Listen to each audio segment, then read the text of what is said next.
What's up, fantasy champions? Spotlight Sports Network is excited to tell you about an amazing deal from Thrive Fantasy, your place for daily fantasy sports and esports.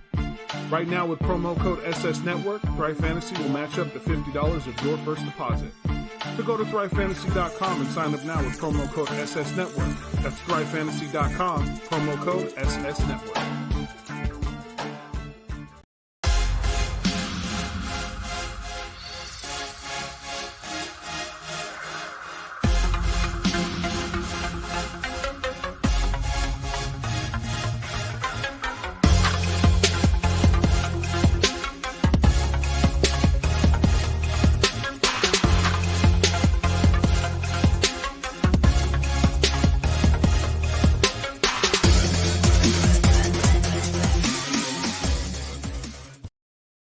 Once a Raider, bruh, always a Raider, bruh. Shit simple as that. You look silver and black. Lot of bread invested in that O-line. Car insurance cost the arm and the leg to reach that goal line.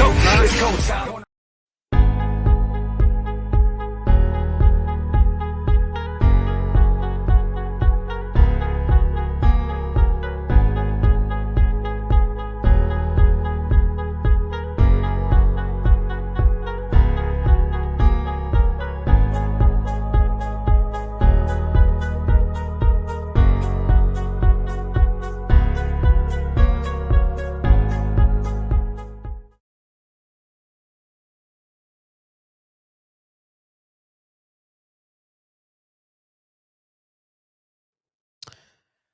What is up? What is up? What is good? What is good? Good evening, ladies and gentlemen. Your boy is here. What is going on, everybody? What is going on? It is your boy Darian coming to you live with another video. The Spotlight Raiders Talk is here. Now, I know that I am pretty late on doing this actual show. I had a doctor's appointment today. I had other things to do, so I could not able to do it at 3 o'clock, but we will go back. We will go back to regular schedule starting tomorrow. So good evening, everybody. Good evening. Thank you for being here for another live show. I am your host, Darian of the Spotlight Raiders Talk and the owner and home of the Spotlight Sports Network. What is going on, everybody? How y'all doing today? How y'all doing today? Make sure y'all come on in and hit that like button and subscribe to the channel. We are going to have ourselves a great show. Have some news to give y'all for the Las Vegas Raiders, and we're going to talk. We're going to have our call-in show today as usual. That's not going to change. But if you have not gone and get your baby Trent Brown t-shirts, they are available now on the spotlightsportsgear.com. If you definitely want to go get one, we do have one for men's and women's. And just to let you know, if you don't want to get it right now, try tomorrow and going and getting it, where we have 15% off on the baby Trent Brown shirt starting tomorrow, which is April 14th to April 18th. So make sure y'all go check that out. And to follow me on all social medias. Follow me on all social medias at Instagram, Spotlight Raiders Talk, Facebook, Spotlight Raiders Talk, Twitter, Spotlight RN Talk, and of course, subscribe to our channel, which is the Spotlight Raiders Talk. So let's see who's in the chat today. We have Sickid says draft Caleb Farley, Sean Johnson, Terrence L. Carey Jr., BL, EC Everett, Docs. What's going on? What's going on, Docs? Docs is in the building. Jason Marshall, same old James H. Anthony. We got Moody Raider Nation, Raid the Tape. We got Chevy Silver Raider. What's goody, y'all? What's goody? Resurrect X, what's good? What's good? What's good? What's good? What's good with y'all? How y'all doing today? How are y'all doing today? And we are officially back with another show. Now, I really want to get into something that's really important about the Raiders players that are expected to meet Wednesday about the OTAs. I know a lot of people, I don't know if y'all saw this, but Vinny B from the Las Vegas Review-Journal, he has been stating now, because a lot of things have come out with the NFLPA and everything, to see if the Raiders players are expected to meet Wednesday to see about having OTAs in the facilities, due to COVID-19 and everything of that nature. So I do want to bring this to y'all.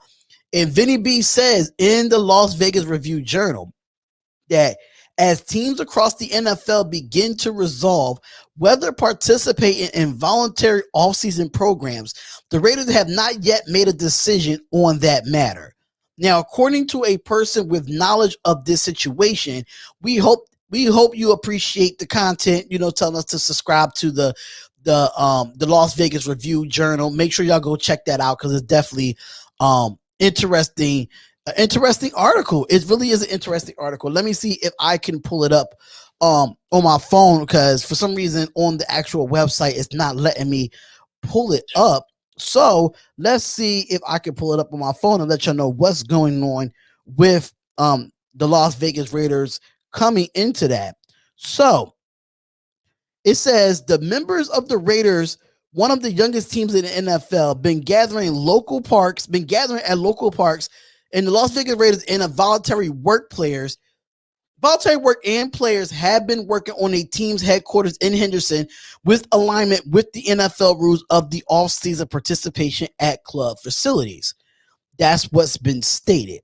So it says the matter has come to a head in recent days after the NFLPA president J.C. Tretter and the union leaders have begun urging players to avoid OTAs for various reasons, including the continued concerns of COVID-19. Now, the Denver Broncos and the Seattle Seahawks both released statements through the NFLPA saying they would skip their teams' OTA, so they will not be doing physical OTAs. So the Broncos has cited ongoing pandemic in their statement, while it's at a point in a high level and played last season in the NFL, despite all the virtual OTA teams participated in because of COVID-19. Now, despite having a completely virtual offseason last year, the quality of the players across the NFL was better than almost every measure. And it says, we the Broncos stated this, that we hope players across the NFL work with our union as they get to the facts so every player can make an informed decision. Although the prevailing statement from the Raiders leaders is to practice as a normal OTA and mini camps if they allow, the clubs will be adjusted accordingly, depending on what the league players decide, according to a person with knowledge of the situation. So let me make this clear. Let me make this clear, because I know that I don't want to talk about the draft just right now. We're going to get into some draft stuff, but it's the problem with the Seattle Seahawks and the Denver Broncos opting out of in-person OTAs. I don't know why they did it. I don't understand why the NFLPA is trying to push players to not come to involuntary OTAs. I think the Raiders already started it before they even got into the facility in Henderson. They've been the Raiders players, you've seen Ruggs, you've seen Edwards, you've seen Zay Jones, you see so many players with Derek Carr, Andre James. You've seen so many people in parks getting their own OTAs.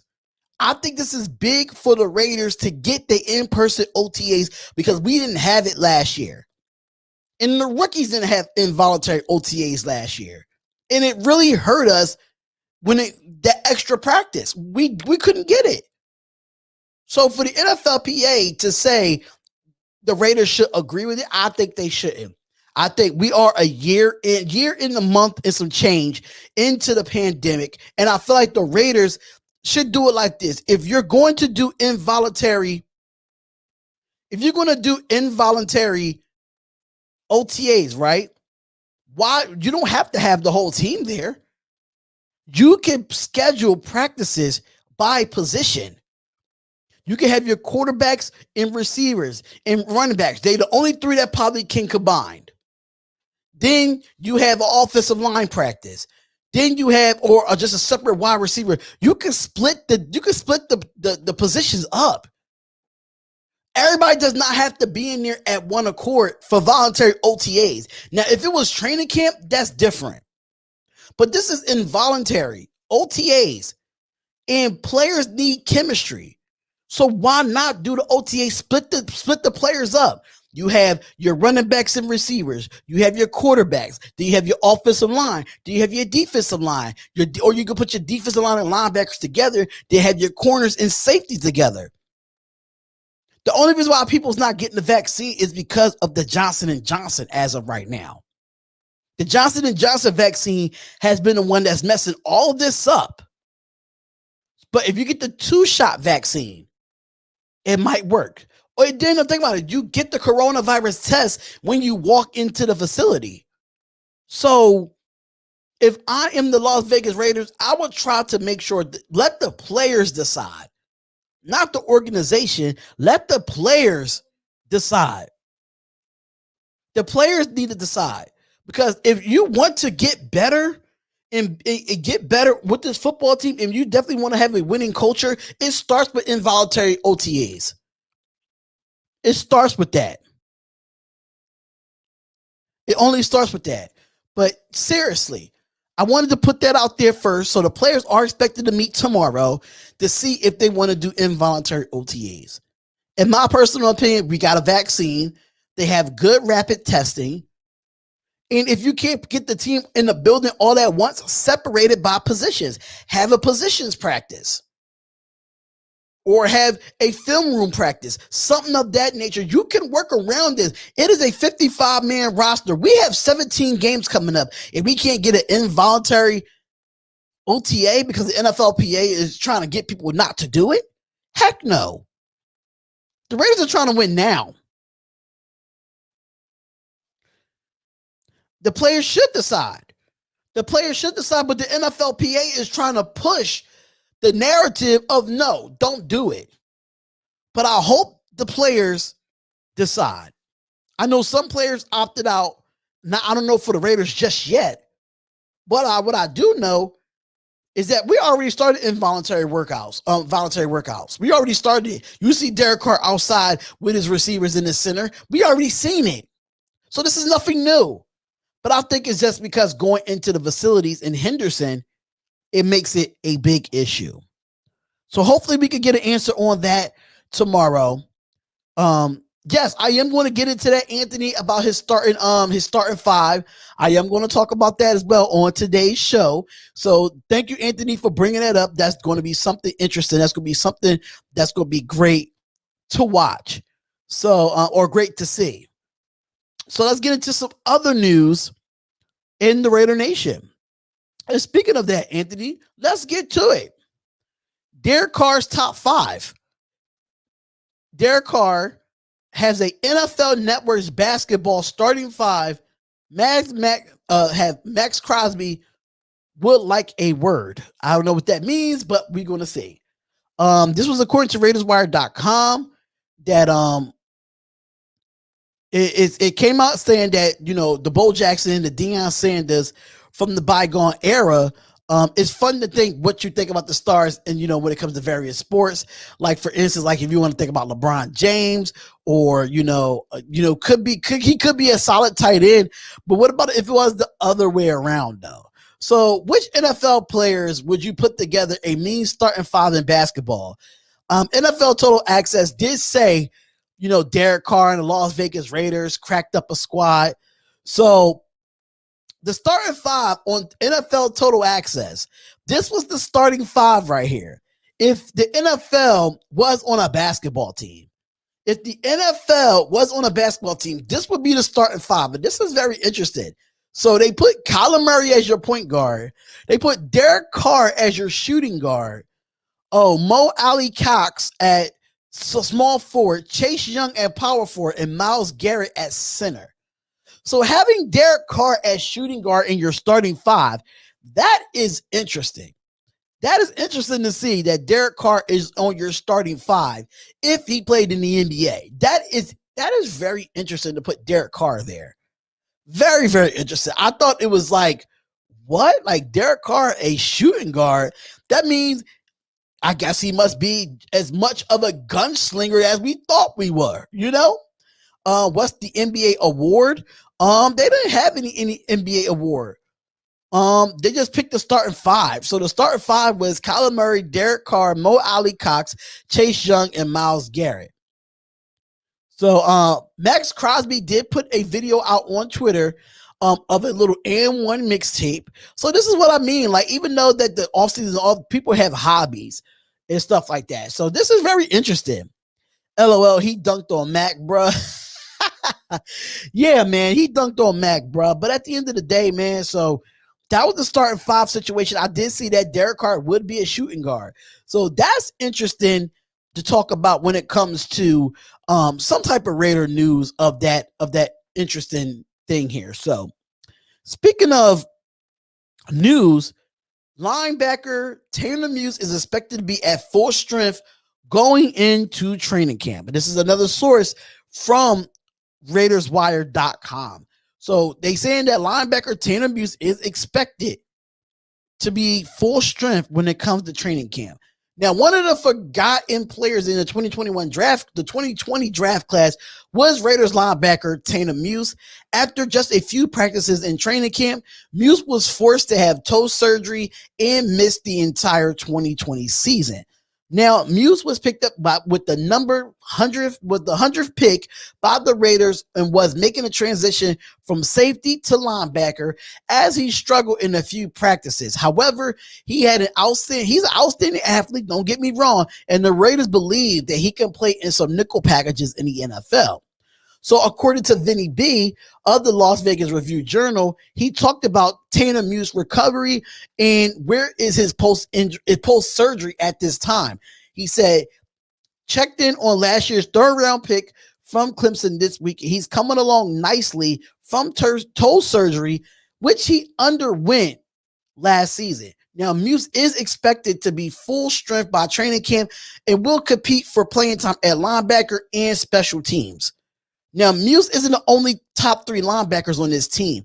He will have to carve out a role first on the special teams, which most players that get picked with the 100th pick, we all know this already, y'all. Come on, y'all. But however, there is an upside to Tanner Muse, and his presence might allow the Raiders to avoid picking a linebacker early in the 2021 NFL draft. Now, keep an eye out on Tanner Muse throughout this offseason and training camp, and he is someone that could surprise us in 2021 if healthy. I have to see it. This is not another Cody show. This is definitely not another Cody show. This is my opinion. This is not a Raider Cody show. But I mean, he gotta put on some size. You know what I'm saying? Like, the guy gotta put on some size, and if he's fully healthy, then I say give him a shot. Let him compete in training camp, and then you go from there. As of right now, is he coming off nicely? I think so. I have not seen anything of him working out on social media of anything of that nature. I'm just giving y'all the news as it is. But at the same time, I still feel like when it comes to Tanner Muse, he got picked with the 100th pick. I just think at the end of the day, Tanner Muse could be a guy that could really help out this defense, especially bring it in with Gus Bradley. So I don't know if y'all saw the whole situation with Mel Kiper's second round draft. I don't know if y'all saw it or not, but for some reason I haven't got a chance to see the latest mock draft when it comes to him. So have anybody seen Mel Kiper's mock draft? Because I am going to pull it up just to see what he picked in his 2-round mock draft. Because I am going to do a mock draft this weekend. That is the plan. The plan is to do a mock draft this weekend. And I didn't get a chance to see it yet. So I don't know who did he pick in his 2-round mock draft at number 17 and at number 48. So I don't know what he picked because I don't have ESPN Plus. His mock has Elijah Vera Tucker and Richie Grant to the Raiders. Okay, so if that's the case, then right. The only problem with this situation to getting Elijah Vera Tucker at 17 is this. The safety position is more needed. Offensive line can be picked up at number 48. That's my only problem with this. If Trevor Moehrig If Trevor Merrick was able to not be there at 17, there's some other offensive tackles outside of Vera Tucker that's probably a little bit better, in my opinion. Just my opinion. But at the same time, you got to think about this, though. A safety is needed. I can't go into the season with the Carl Joseph and Jeff Heath. I just can't go into it knowing that we don't have no depth at the safety position. I can't go into it saying it not getting Trevor Morrick. You need to get Trevor Morrick right now at number 17. So Mel Kiper, I kind of disagree with you, man. I kind of disagree with you there. I do like Richie Grant, but I think Richie Grant don't have the great recovery speed. In my opinion, I don't think he's a better safety than Trevor Morrick, in my opinion. But, I mean, we have this talk all the time when it comes to the NFL draft because the draft is a couple of weeks away. It is a couple of weeks away, and I'm ready for it, man. I'm ready for it. I'm ready to see what the Raiders are going to do at 17. I'm tired of speculating. In my opinion. So, speaking of, Mekhi Parsons, everybody want to talk about Mekhi Parsons. Now, if Trevor Morrick is not there, in my opinion, if Trevor Morrick is not there and we want to get an offensive lineman in the second round, which is at number 48, we get Mekhi Parsons at number 17. We get him. And I think we can't pass up on a player if Trevor Morrick is not there. Only if Trevor Morrick is not there. That's only if. That's only if Trevor Morrick is not there. If he's there, then we get him. If he's not there, then we get Mekhi Parsons. Because I think we can go and get an offensive tackle at 48. Kevin Chandler, that's your opinion, bro. But Grant is not better than Trevor Morrick. Look at the film. If you go to Sanjit's second page, because Sanjit has a second page, and he did an all 22 film on Trevor Morrick, and this guy is a baller. I can't pass up on him. Richie Grant is not a first rounder, in my opinion. But people won't mind the offensive line at number 17 too. But you have to fail to realize this is the deepest draft for offensive tackles. So if we go get a tackle at 48, it's absolutely fine. We're not missing out on anybody good. Because at number 48, it's going to be a lot of tackles there at 48. So people need to just slow down. Slow down at 17. Defense needs to be addressed at 17. We will get our offensive lineman in this draft. We will get it. So the Raider Nation got to slow down. We're going to get it. We're going to get the best available offensive tackle at number 48. I'm telling you that right now.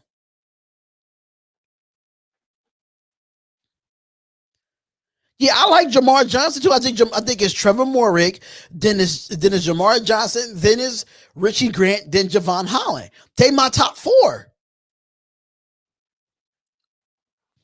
I'm not taking. Listen, y'all got. This is my thing about Mekhi Parsons, right? And people are saying, yes, he had a great 40. He had a great 40 at a pro day. But what type of? I want to see how he really plays. But mind you, he set out the whole season last year. I want to see what's improved from that sophomore to that junior year. That's the only issue I had with Mekhi Parsons. Other than that, if Trevor Morrick is not there, we're getting Trevor Morrick. But if Trevor Morrick is not there, then yes, we go get Mekhi Parsons. Because obviously we're going to go get an offensive lineman at number 48. We're going to. I mean, Roy, that's your personal opinion, but I don't even think Richie Grant is a first rounder. He's not a first round talent. As of watching an all 22 film on him, which I don't know how to do the specialty things, and I just like to watch film on my own. I think Richie Grant is not a top 20 pick. He's not. And Mekhi Parsons might fall all the way down because a lot of the people before us really don't need a linebacker. They really need corners. They really need tight ends, quarterbacks. So it might be some trades going on in that top 10. But if he falls to us and Trevor Morick is not there, then that's the person that we have to go get, is Mekhi Parsons.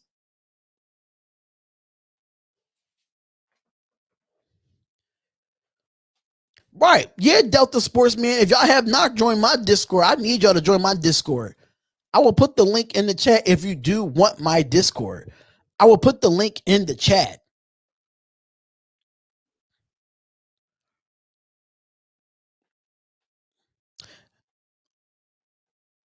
Yeah, he's valuable for a good second round, but I wouldn't wait till the third round to get an offensive lineman. I wouldn't wait. I wouldn't wait till the third round to get an offensive lineman. I wouldn't do it. That's just me. I'm sorry, I had to get me a water.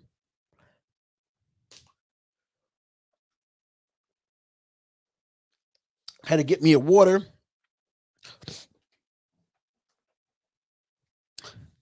I mean, Jamin Davis is a good first round pick. He is going up a lot of the draft stock.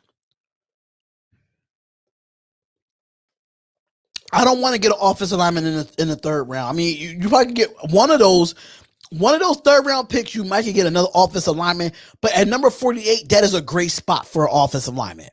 That is a great spot. Yeah, I think we're going to draft the tackle and draft the guard, Delta Sportsman. I think we're going to do both. Defense first, offensive tackle second, and the rest of the picks are all defense. Maybe draft a young guard prospect in the later rounds. Yeah, like we're going to get 2 offensive linemen. We're going to get a tackle and a guard, and majority of our draft is going to be defense. That's why I can't wait to do. I'm going to do a mock draft special of Spotlight Raiders Talk Live tomorrow. I'm going to do a mock draft special. So yeah, basically. So let's see what they had to say about Mekhi Parsons. A lot of people are loving, Mekhi Parsons. He's going up the draft boards. Jamin Davis is going up the draft board. So yeah. Remember, Pharrell wasn't a 4th overall pick, and yes, the Raiders surprised the NFL. So who knows what happened? Roy, you have a point. Roy, you have a point. Oh, hey, you said Parsons is not going to fall to us. You just never know with the NFL. It's always, every year is always a great player that falls. Every year. So you never know. Mekhi Parsons might fall because of the fact that he didn't play all last year. So that might be his downfall of him being a top 10 pick, because you don't have no film on him from the year past.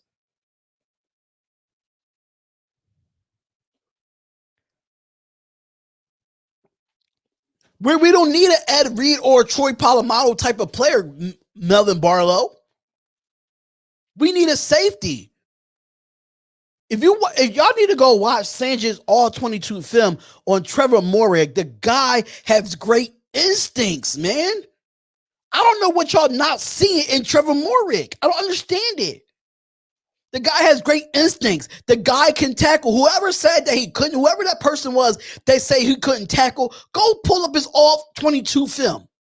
Go pull up his all 22 film. Please go pull it up. Because in his all 22 film, and you break it down, the guy has great instincts for a ball hawking safety and a great tackler.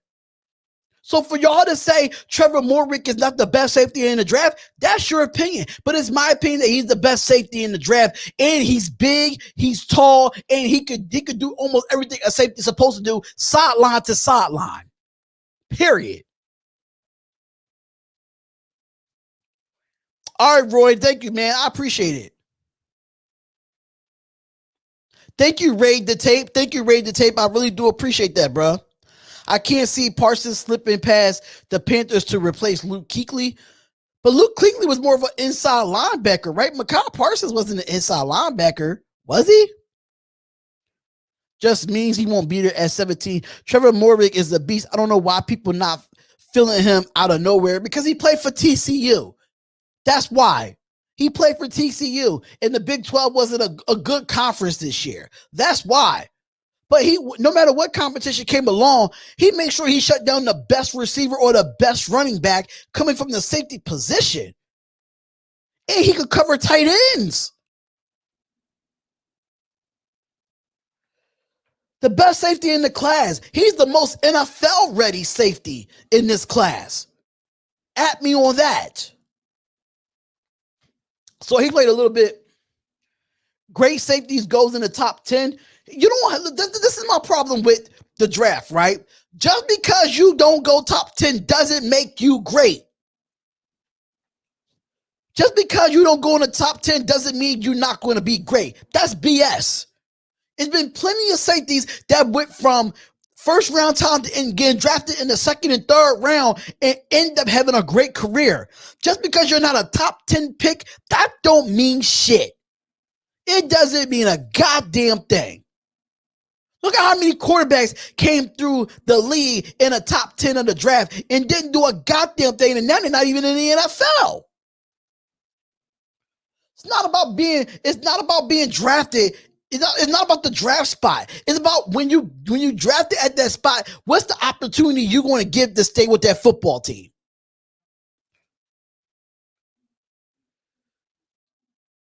Well, Earl Thomas is not even in the league right now. He can't even look for a football team. So I don't want Trevor Moehrig to be like an Earl Thomas or an Ed Reed. Why he just can't be like Trevor Moehrig? Why he got to be compared to Troy Polamalu and all those guys? Why he can't be the first Trevor Moehrig? That's the problem, y'all. Stop the comparison. He don't want to be compared to nobody else. Let him be compared to Trevor Moehrig. Period. Damn, man, y'all kill me with that. Oh, he's not a top 10 pick. How many top 10 picks from last year is doing great in the NFL or 2 years ago that's doing great in the NFL? Tom Brady wasn't a top 10 pick. He was a 6th round pick. Doesn't matter where you get picked at. It depends on how much hard work you put on that field to stay on the football field. Period. Y'all kill me with that. John Lynch, exactly, EC. John Lynch, a 3rd rounder, I think he's a Hall of Famer. Cam Chancellor, a 5th rounder. It doesn't matter if you're a top 10 pick. It doesn't matter anymore. You get your dogs. You get your dogs in the later rounds. That's where you get your dogs at. You get your dogs in the later rounds.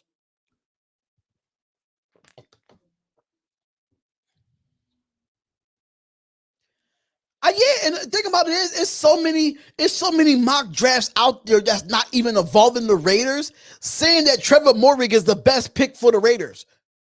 They saying it. It's not just the Raiders YouTubers saying it. It's people that do mock drafts on a living on their YouTube channel saying Trevor Moehrig is the best pick for us because they know that we've been struggling at safety since Charles Woodson.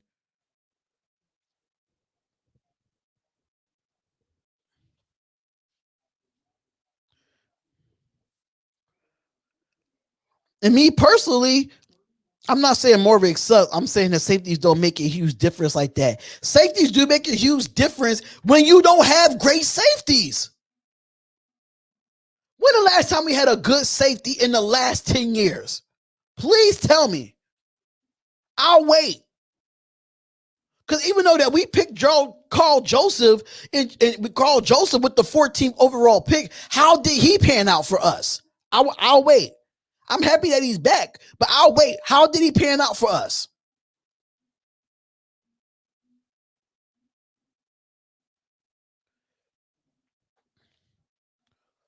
And people fail to realize if you don't do your draft, if you don't do your draft analysis, you should see how many offensive tackles is going to be available after the 17th pick. Woodson wasn't there 10 years ago. Damn near. Woodson is the best safety that we really had in Raiders history. For real, for real.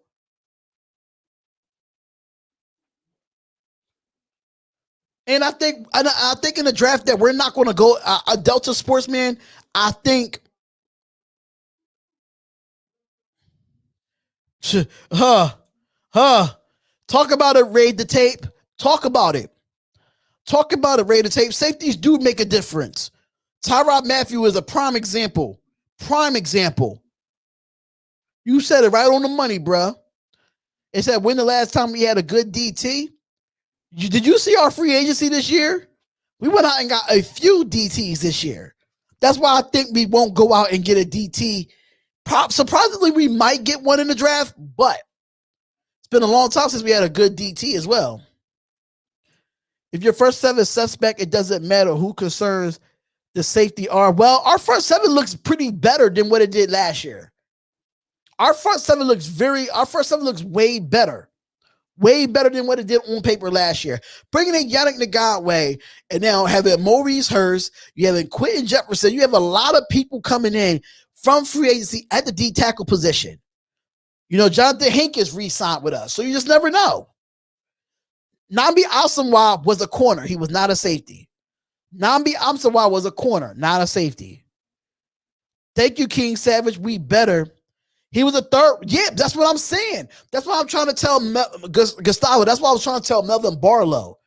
You don't have to be a top 10 pick when it comes to a safety. Great safeties come out of the first round. They come in the late of the first round or after the first round. And I think we are in a perfect spot to get a safety. No, Chris Jones makes a difference on KC, which is why he got paid. Chris Jones does make a difference. But if you see them safeties, Tyrod Matthew makes a difference too. He's a ball hawking safety. He comes up and tackles. Reminds me a little bit of Trevor Moehrig, honestly. David Erb, on paper, but at the end of the day, we did what I wouldn't draft. It's not really many D. It's not many D tackles in the draft that you can say that's deep. You can't. Our interior D-line is not the business, but you have to give Gus Bradley a chance, y'all. Like y'all told me on my live stream when we hired Gus Bradley, y'all said give Gus Bradley a chance. And that's exactly what we're doing. We're going to give Gus Bradley a chance. That's why I feel like I have faith in his defensive line this year, because we have a guy in Gus Bradley that's going to put players in the best position to succeed on the defensive side. Michael Huff wasn't I. He was,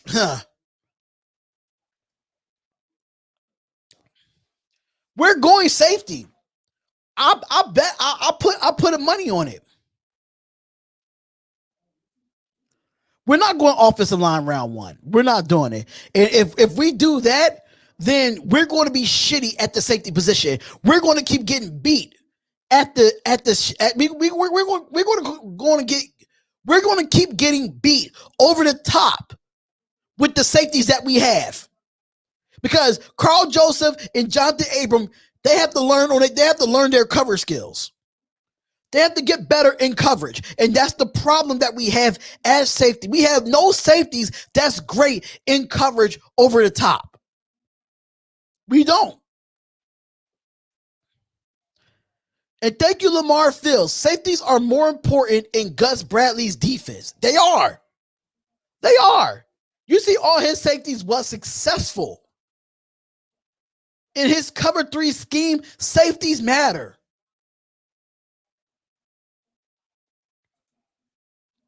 Period. But in the next 20 minutes, we are going to open up the phone lines to have y'all come up and say what y'all got to say. But at the end of the day, if we don't get a safety and we get an offensive lineman, I'm not mad at it. Carl Joseph is a starting safety, but watch us get beat. Watch us get beat with Carl Joseph. His cover skills is not great. Yes, he probably can, come up and tackle. He just reminds me of an older Jonathan Abram. I love Carl Joseph. I think it was a great 14th overall pick. But I just think his cover skills have to be better going up against high power offenses. Period. And we only got 3 safeties on the roster. When it comes to the 55-man roster, there's only 3 of them. It's not many. So Trevor Morgan at 17 brings a little bit more depth. And Isaiah Johnson can play his actual position playing corner instead of keep putting him at safety all the time.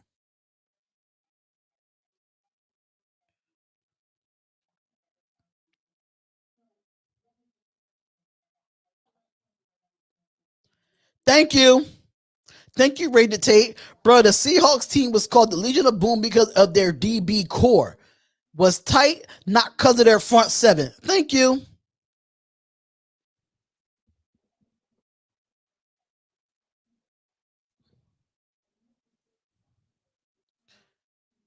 It's nothing to pin. Listen, I do my film. See, y'all just come in here and say anything. Like Melvin Barlow. Melvin Barlow just comes in here, he's just delusional. He's just delusional because at the end of the day, he doesn't watch film. I do. I watch film. Wow, he only had 1 interception against Chad Henne in the AFC divisional playoff. 1 interception. He was getting beat all game until Patrick Mahomes had to get out the game. Go look at that film when he was with the Cleveland Browns. Go look at it. Go look at it. Y'all come in here and say whatever. Go look at the film on Carl Joseph. I do this for a living. I watch film. Just because I don't put it on here for YouTube, but I damn near watch film on players. And Carl Joseph was one of the players that I did do film on and watch film on after he came back here. That Cleveland Browns defense made him look good because that Browns defense was good. From his front 7 to his linebackers to the cornerbacks. They made him look good. So we're not going to do that. We're not going to do that. We're not going to do that. Come on, y'all. Come on, y'all. We're not going to do that. Carl Joseph is a good safety. Don't get me wrong, but is he a top 5 or a top 10 safety in this league? He's not. He's not. Come on. He's not.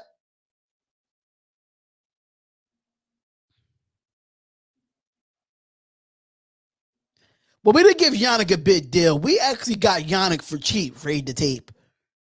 We got Yannick for cheap. Dirt cheap.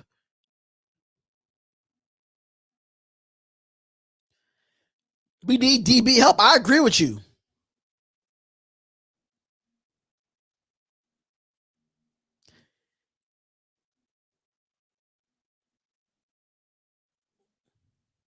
Thank you. Thank you. Thank you. Thank you. Thank you. Carl Joseph ain't the only answer. We need more liability and coverage. It is basically an Abram on both thumpers. Thank you. That's all we were saying. That's all we're saying, man. That's all we're saying. We're just talking about the safety position, Ray Love. We're just talking about the safety position, about how people are saying that Carl Joseph is going to be the starter. I don't mind that, him being a starter, but when he messes up in coverage,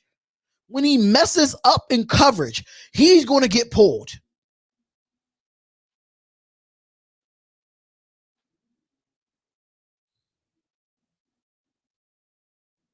Thank you. Facts, James H. Either way, no matter where we go with the number 17th pick, be satisfied. Because either way, we're going to get a need. We're not, if we go get a wide receiver or a tight end at number 17, then I'm going to be pissed. I'm going to be pissed. But if we get an offensive lineman, we get a linebacker, we get an offensive lineman like Tevin Jenkins, or get a linebacker like Mekhi Parsons, or get a safety like Trevor Morrig, out of those 3 players, I am satisfied with the number 17th pick. We don't need no skill players. We don't need that. But we're not going to switch Johnson to safety. Because Johnson's going to, like Lamar Fields said, Johnson is going to go for our net spot.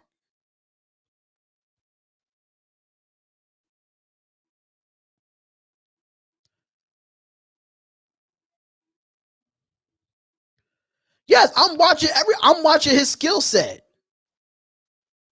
I'm watching his skill set. Melvin Barlow, you gotta when you're watching film, you gotta look at the weakness and you gotta look at the strengths of the player. You have to look at the weakness and the strength of the player.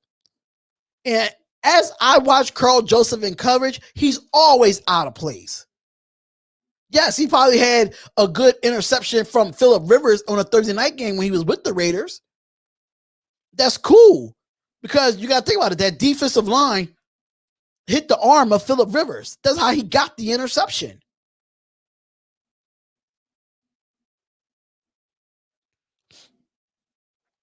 So you got to think about it, man. Gus Bradley's going to go with his safety first, and that is one of our weakest links. Right now, if you want to give our safety depth chart a grade, it'll be a C. That's our depth. That's our grade for depth. If Parsons is waiting there for us, it would be a miracle. Listen, you just never know, man. You just never know what player might fall in the NFL draft. That's why I cannot wait to do the NFL draft. You know, I'm doing all 3 days. I'm doing all 3 days for all the Raiders picks. After the Raiders picks are done, then I'll be ending alive. You'll give it a D rated tape. Carl Joseph isn't that bad in coverage, fam. Give him a break, LOL. He's just not the answer, though. I feel you. Yeah, like he's not that, don't get me wrong, he's not that bad in coverage. But when it comes to recovery speed over the top, that's my only issue with Carl Joseph. Like, is he going to be able to cover over the top against the Tyreek Hills of the world? No, he cannot. He cannot. That's the problem. When it comes to speed wide receivers and our corners get burnt over the top, can Carl Joseph recover? And I don't think he can. That's my only issue. Him playing is not about him playing in college. I'm talking about what Carl Joseph did since he's got drafted. I watched film the first year that he was here, the second year, the few years that he was here after he got drafted. I don't watch college film. I don't, because the best ability is availability. And since he has been in the NFL, he's been a little bit of injury prone as well. So Carl Joseph have missed some time too. So the best ability is availability. I don't look at college film after they go into the draft. What is the point of that?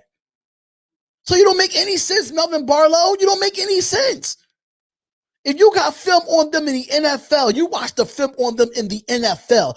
I don't watch players get drafted into the NFL and 2 years later I go back and watch their college film. It doesn't make no sense. It makes no sense.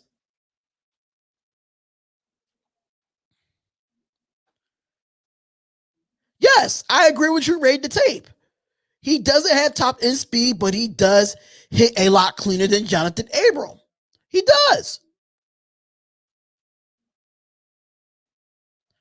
Right, and all they can do is improve.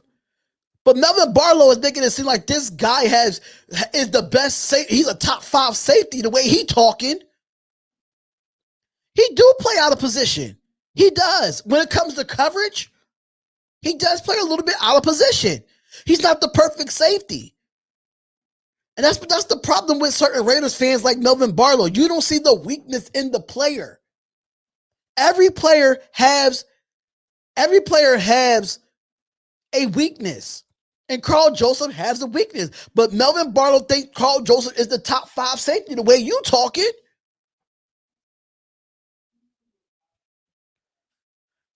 Come on, y'all. Be realistic, y'all. Be realistic with it. When you look at film, you got to look at the weakness, and you have to look at the weakness and you look at the strengths of the player when you're watching film. It's a fact. It's a known fact. I'm a football coach. I'm a former football coach. I know.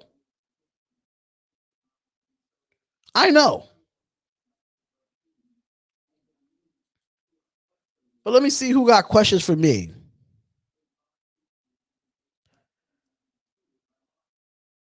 He's not. So what is his weakness, Melvin Barlow? What is the weakness of Carl Joseph? Please tell me, because all you saying is all good things about Carl Joseph. Is Carl Joseph a top 5 free safety in this league?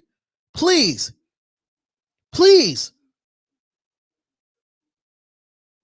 All you do is talk good about Carl Joseph. Is he a top 5 safety in this league? What is his weaknesses? Please, Melvin Barlow, tell me what his weakness is. His size? That's just his weakness? His size? He is short, don't get me wrong.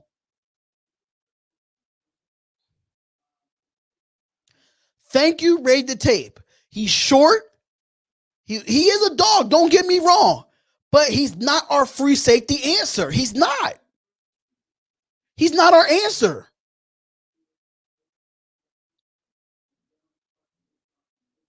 Because he began his behind kicked in the AFC West. When it comes to Tyreek Hill, he will get his behind kicked. He's not the free safety answer. And I think that's why we signed him, try to make it seem like, oh, we're not going to get Trevor Moehrig at 17, which we still should get him at 17, in my opinion. Right. He has many more years. He has many more years to produce. Time will tell.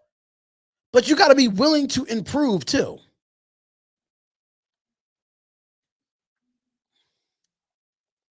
What's going on, Autumn Win TV? Thank you for being here. If this is your first time being here, make sure you hit the subscribe button.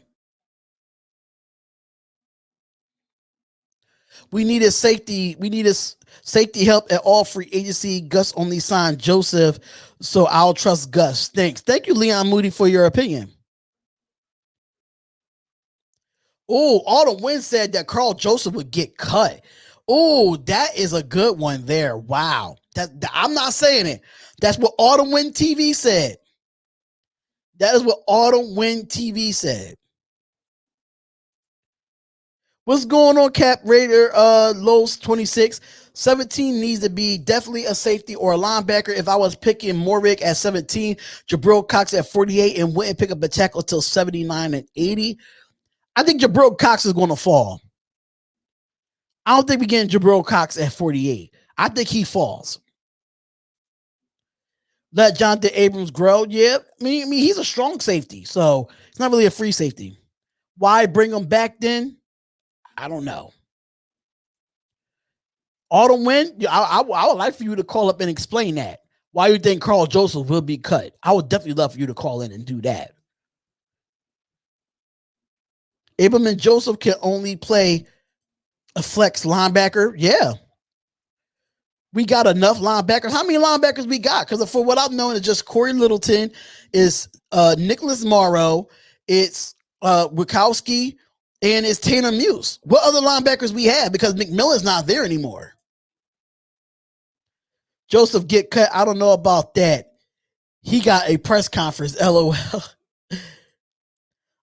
You think Ruggs had a good Bodo measurement in the NFL? I wasn't a big fan of Henry Ruggs coming into the NFL. I thought we was going to go with a bigger receiver like a CeeDee Lamb or Jared Jeudy, but you can't stop speed.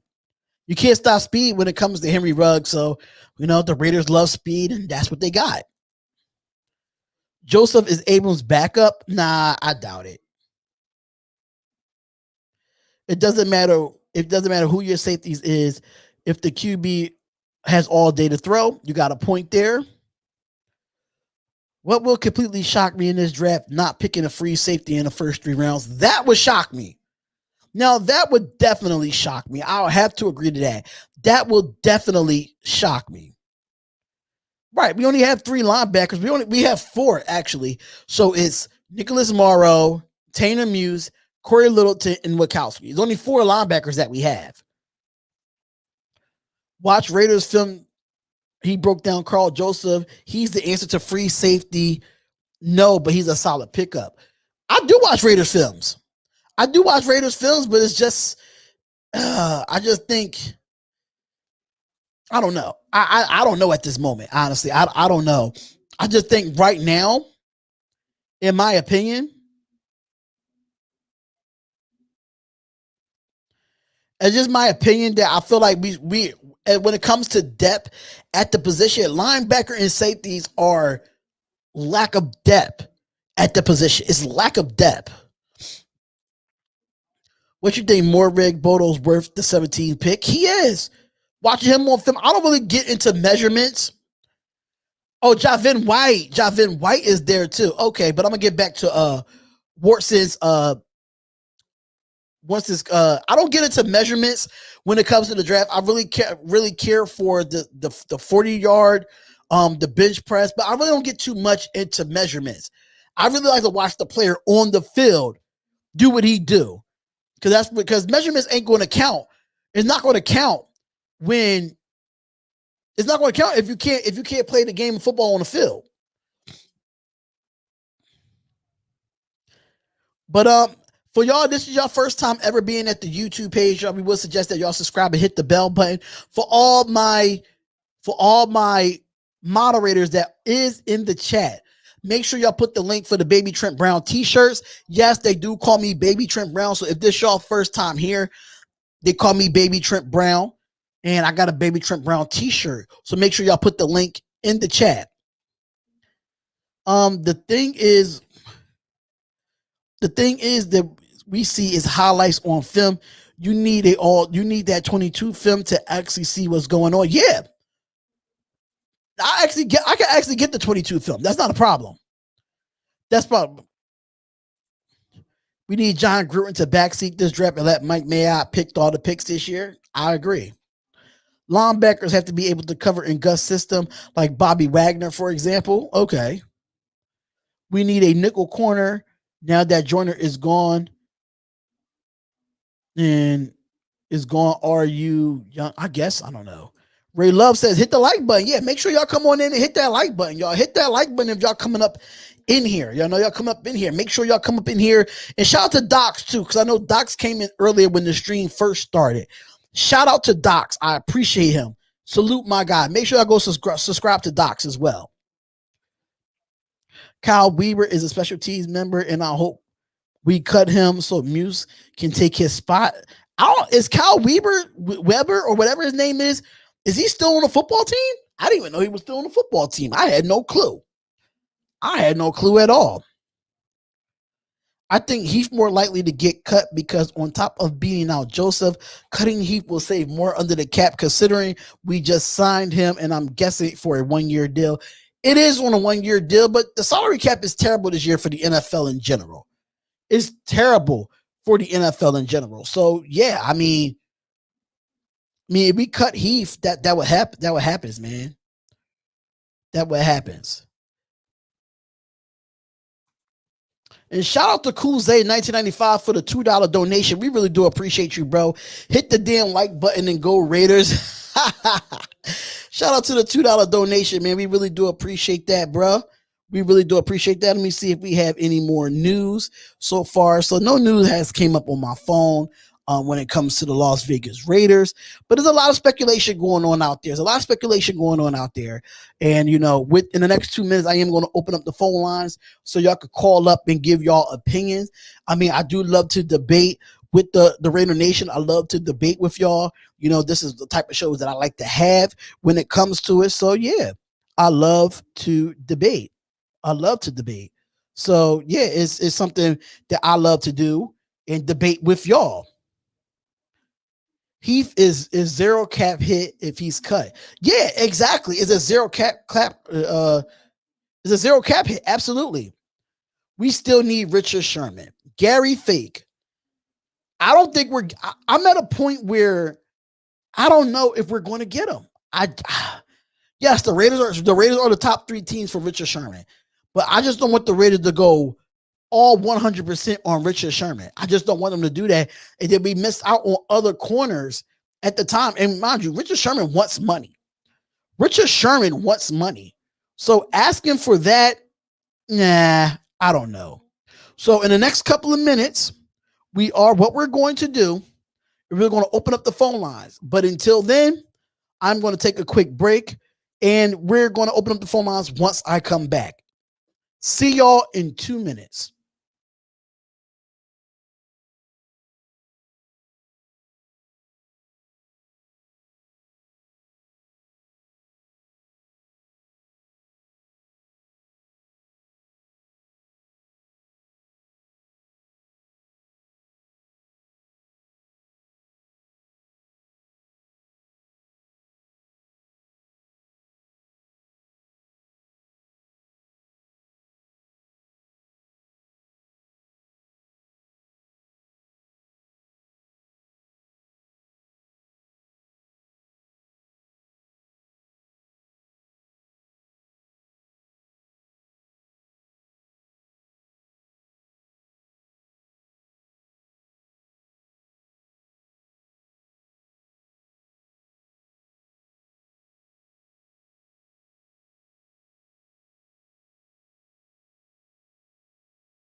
Oh, I'm muted. I'm sorry. So the lines are officially open. I'm sorry. So the lines are officially open. I'm sorry, y'all. I do apologize. I don't know why I keep muting my mic like that. So if you do want to call up, make sure you call up and come correct when you calling up. So if you want to call into the show, I'm waiting for y'all in the chat. I'm waiting for y'all to call the phone lines and let us know how you feel. And we're going to have ourselves a good time on this show. You want to hear your voice? Oh, I was checking my sound. LOL. All right. And you are calling the Spotlight Raiders Talk with Darian. Who is this and where are you calling from? This is Cool Day 1995. I'm calling from Denver, Colorado. Oh, wow. What's going on, man? How are you today? I'm all right. I'm over here in enemy territory, man, and some crazy shit out here. Yeah, you are in enemy territory, man, because you're in Denver, Colorado, and as a Raiders fan, yeah, I can agree with that, man. So yeah, we get some mad-ass hate, and we got a lot of Bronco fans over here talking about, man, we need Derek Carr over here. I know Raider fans ain't too happy with him. Well, Derek Carr is definitely not going to Denver. Absolutely not. Derek Carr is going to remain. Oh, no, dude. He's going to remain a Raider, man. He's going to remain a Raider. He's not going anywhere. So, I mean, it just doesn't make any sense for the Raider Nation to try to trade Derek Carr at this moment. We're not going anywhere. Derek Carr is not going anywhere. He's going to be our quarterback, man. The Broncos, what they're going to do, they're going to draft a quarterback. That's exactly what they're going to do. Oh yeah, they have to. Unless they try to pick a Gardner Minshew, if anything. So you are a Broncos fan, correct? Or you're a Raiders fan? Oh hell no! I'm a Raiders fan till I die. Oh, all day. I just wanted to make sure. I just wanted to make sure because I've been having some trolls lately coming up on here. I don't know if they other fans or what, but it's just been crazy with these call-in shows. So, what questions you got for me on the show today? I have one question. Do you have full belief in Derek Carr? Absolutely. That's my only question. Absolutely. I have full belief in Derek Carr. I mean, he's the most consistent quarterback we had in the last decade, if you want to be honest. The Raiders have went through so many quarterbacks over the years. And we get a solid quarterback for 7 years, and he's put up the numbers. It's just that the defense could not really bail him out. And why you think other good quarterbacks won Super Bowls or got to the playoffs? Because they had a good defense. I never seen Derek Carr had a good defense, even in the 2016 year. We was an okay defense. We wasn't the best, but even in the 2016 year, you got to think about it. Carr really had the best defense. Carr had to put the offense on his back, and it looked like the last couple of years he had to do that too. Ever since he got drafted, he's the only quarterback in his whole draft class that's still out there on the starting roster. Exactly, and that says a lot. That says a lot. And mind you, Derek Carr wasn't even a first-round pick. Exactly. It just blows my mind that we got a lot of Raider fans who are like, oh, no, we need another quarterback. Start Marcus.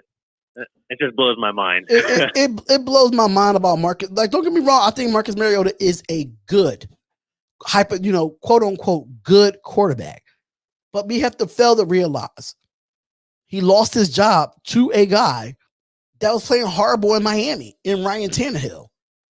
Yes, he might flourish with John Gruden's offense because he's more mobile. Yes, completely understand that. But you got people, the fans need to realize that Chargers game in itself, they was not prepared for Marcus Mariota. They was prepared for Derek Carr. That's why Marcus Mariota was able to shine the way he shined in that game, because the Chargers like, okay, now Marcus Mariota got to come in. We didn't prepare for this guy.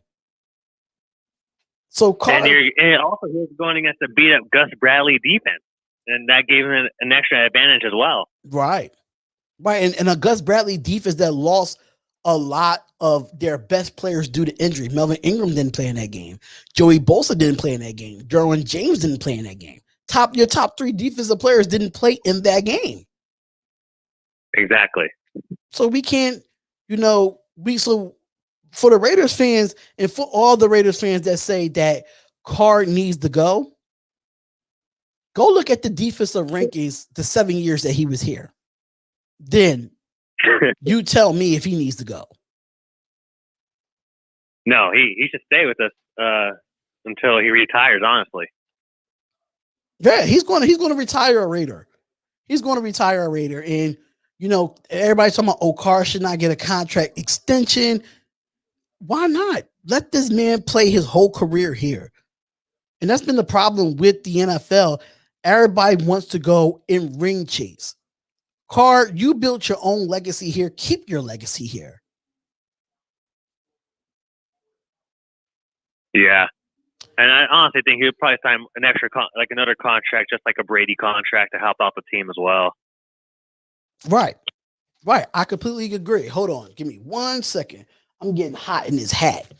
It was a pretty warm day in Philadelphia today.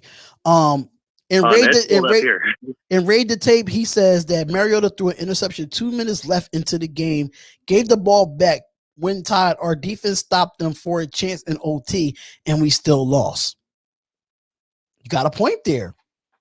But that it does come down to John Gruden as well when he gets a bit conservative when the game is on the line.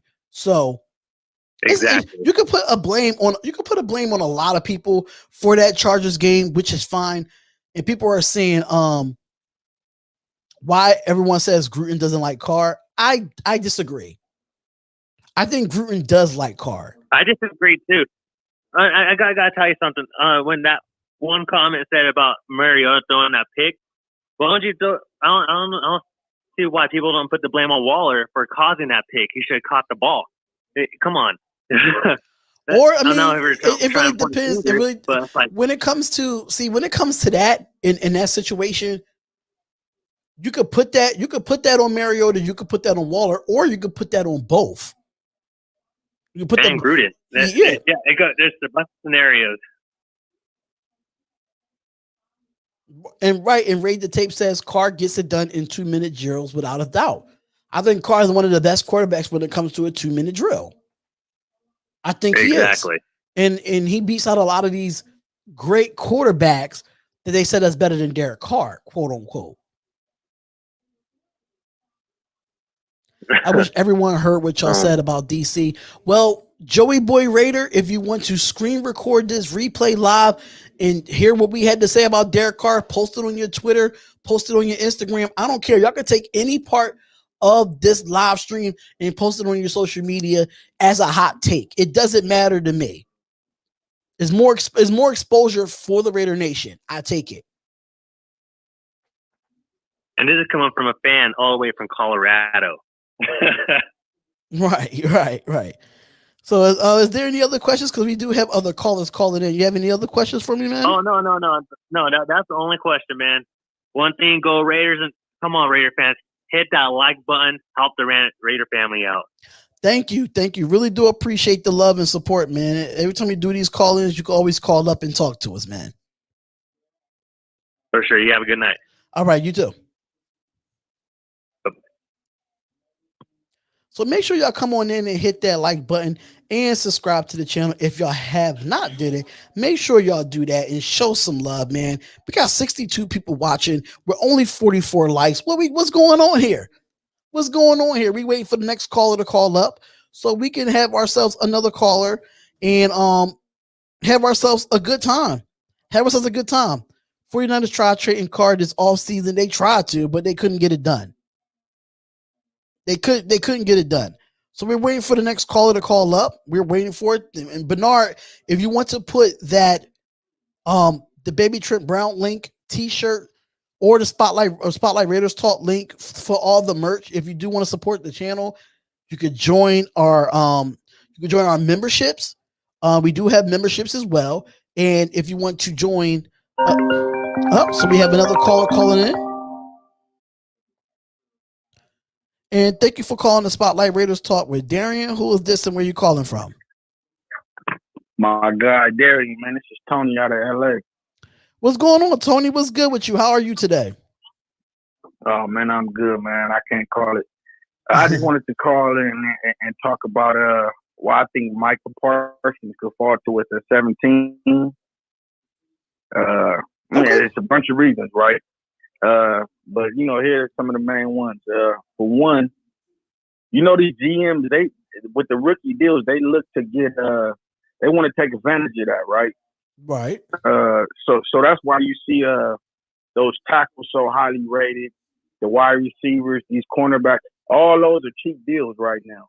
That linebacker, he's going to be cheaper in the future. You know what I'm saying? That's not really high like that. If you draft Michael Parsons right now, let's say you get drafted around 10, you're gonna have to pay him like $7-8 million.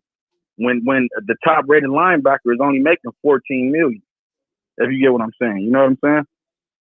Yeah, I get what do you agree with that? Yeah, I mean, I do. You know, that's why I feel like I'm kind of happy that we don't have a top 10 pick.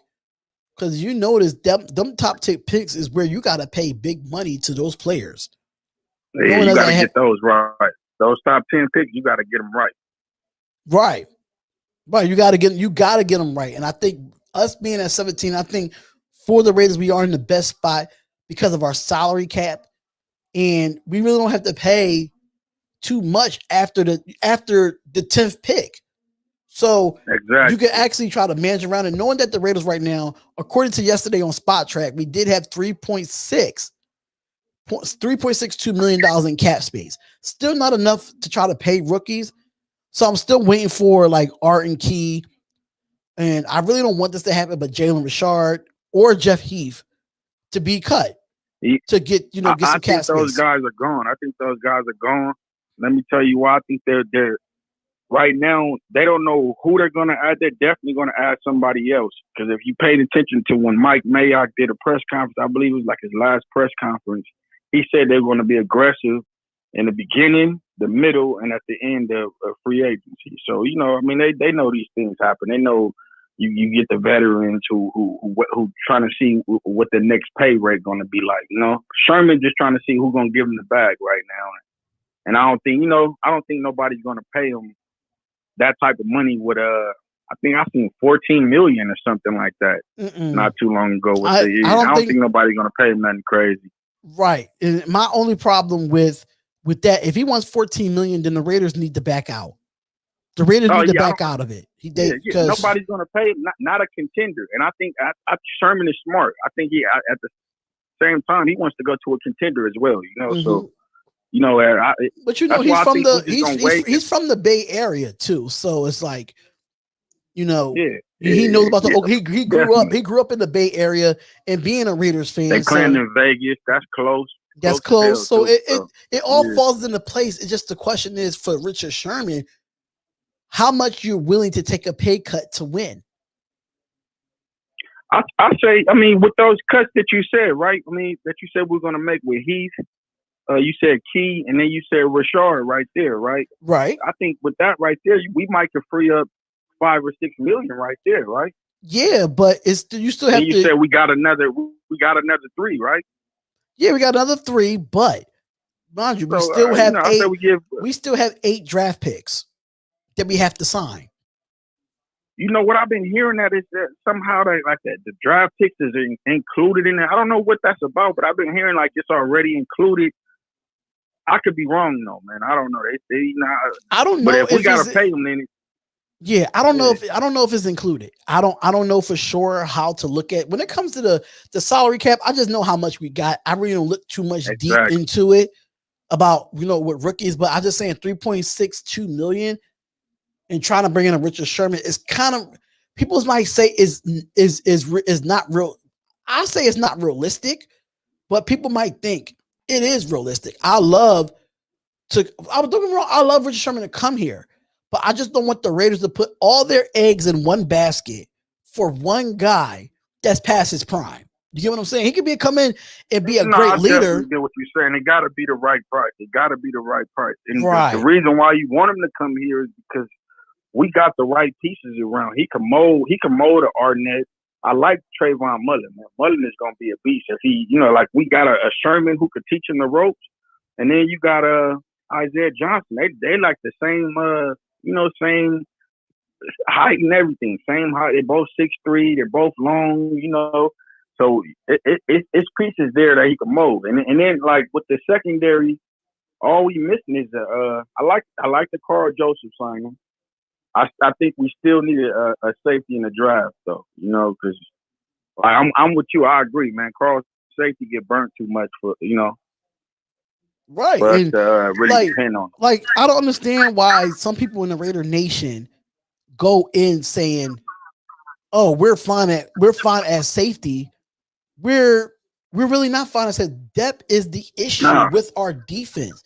Depth has always been the issue in our back end. So even if we go get a safety at 17, I'm satisfied. We go get a linebacker like Mekhi Parsons, I'm satisfied. We get an offensive tackle at 17, I'm satisfied. At those three positions, I am satisfied. I just don't want the Raiders to go off the limb and be like, oh, let's get a tight end at number 17. You know what I'm saying? So, oh no, man, you talking about the kid out of Florida? Yes, Kyle Pitts. So I mean, I know Gruden said that he loves him. That'll be nice. That'll be nice in our system, but it'll be, I mean, I could see it, but it'll be like you said, it'll be doing too much. We got too many other needs, Right. Yeah, man. So and then Raid the Tape. It was a. Oh my bad. So Raid the Tape asked you a question for you in the chat. He said, ask the caller who is his starting 4D lineman is. So as of right now, what we did in free agency is who will be your starting 4 defensive lineman right now before the draft? So I will go Yannick at one defensive end spot. Then I'll go Clee at the other. And then I will go at the tackle spot. I need Irvin. And then what's the tackle that we just re-signed? The one that's a good run stuffer. What, Jonathan Hankins? Hankins at the other tackle spot. That's for my starting, for my starting 4.